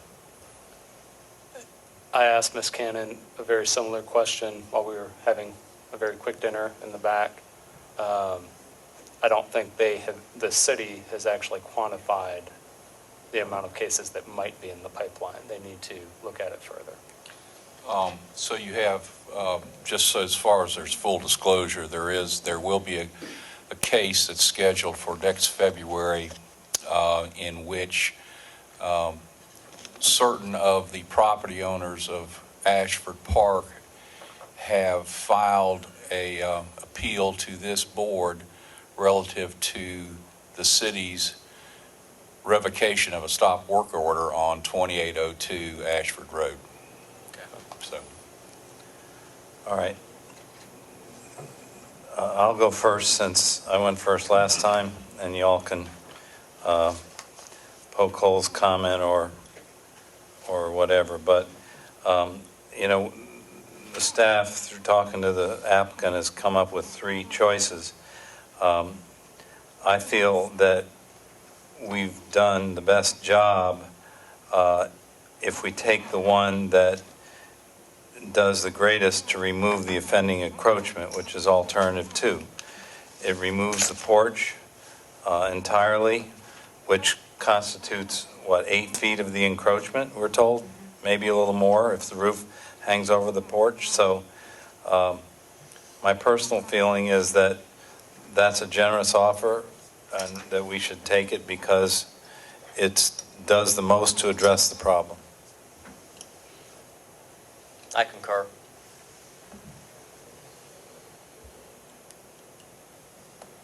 Are you wanting to hear comment from everyone? I do. Okay. What do you think? I'm sorry, me? We're going left to Oh, right okay. now. I'd like to hear what our chairman has to say first, because he seems like he has Tim, we something do to respect your respond. opinion as a builder. I mean, that's why no, listen, you're here, man. I understand that. Like we're still granting something that's, in my opinion, we're granting something that's beyond our authority, beyond our scope of duty. So you won't vote for any of those? I do not feel, based on the charge that we've been given, Okay. that I can vote for something that still is in violation of the ordinance. So how far in violation will we be if we go with option number 2 and then remove an 8-foot encroachment? Where's that going to put our setback? 6 feet, I believe it was 6 feet or something like that. 8? If they said it was an 8-foot porch, because they were willing to reduce it to 5 or 6 feet in option 3. No, I think that the part of the house that would still be encroaching would be about 6 feet. If the porch was yes, I think that's what Hope was yes, asking. but it would go from It would go from 15 feet 15 to to 6 feet, something like that, yeah. What do you think, Corey? I am in agreement with Mr. Nama that I don't believe we have the ability to look past the fact that we do not meet criteria number 1. We, as a board, need to find that all 5 criteria are met, and I don't see any of those 3 options alleviating the fact that we don't meet number 1. And I guess just to back up to my comment, it's not about this one particular case. It is my opinion that what we're doing, if we accept this, because, all of these 3 offers, do lessen the degree. But what my personal opinion, the way I read what we're charged to do, is we're making a decision to set aside one of the 5 criteria that we must match. So it doesn't just apply to front setbacks. It applies to every variance we hear going forward, that we can pick and choose one of the 5 criteria to set aside in order to grant a variance. I heard the city attorney tell us that it's subjective enough that we have some discretion. And I respect that as his opinion as well. Okay. And just as I respect everyone else's opinion on here, I'm not trying to steer anyone. It's I'm a just tough telling you how case. We Right. all know it's a tough. If it was easy, it's we hard. would have been out of here an hour ago. Don, which option you like? As I said before, I concur. Option 2, I think, does, we have to ask ourselves, we talked about this as if this was a fresh case without all the history to it, and someone was coming here with the variance and staff had denied it. And they said, well, listen, what if we negotiated back and we're only going to encroach it instead of it being a 35-foot setback, it's now going to be a 41-foot setback, and which is about the neighborhood average. There's a good chance this board would have approved it. And we've done it before. We've done it before where we've said, hey, staff's denying this, but the owner or the developer's coming back with a reasonable option. We said, okay, they've compromised. They're working with the neighborhood, and we've approved it before. So it's not like this is something we haven't done before. And at the end of the day, we're here to work with the neighborhood, and specifically the street. And I think we've heard from the street on it. And I think option 2 takes it to the greatest degree to address the offending encroachment into the, into the setback. And it's we know it's going to be more expensive for the builder, but he proposed it, and I'm really, the other choice would be to deny it, which would fly in the face of 71% of the people on the street and the majority of the people in the room who are the neighbors. So I think we've got to listen to that. And I think number 2 gives us the safest and best result. So So if my math is correct, then we're looking at a setback of 41 feet? Is that correct? If we go with option 2? That's true, we have to specify the actual amount of the setback. With the retaining wall wouldn't count, right? Retaining walls are allowed to extend beyond Okay. setbacks. I think that because because you do not have a specific measurement located and we're not scaled out at this point, I think that the motion you're trying to make could probably be accomplished by stating the existing porch to be removed and the home is not permitted to be built beyond the current facade of the heated space, or something like that. Or at least maybe the soffit over the front of the house. Yeah. I mean, I think you could pick a point rather than name a number. Right, that's right. I just wanted the number so that I would understand Right. No, I understand. where we are. Glenn? Yep. We kind of got this side of the table Well, and that's true. that side of the table. That's Do you true. want to move your chair, or do you want to stay No, where you are? I'm fine where I am, to the far right. And with all due respect to the chairman and Mr. Sell, I think that we do have jurisdiction. I think that, this, the application contains the topographical map. This piece of property is different, unique than any other piece of property in Brookhaven. I tend to think that I would have supported, I think, the variance request as initially submitted as amended by staff, but I'm certainly willing and prepared right now to accept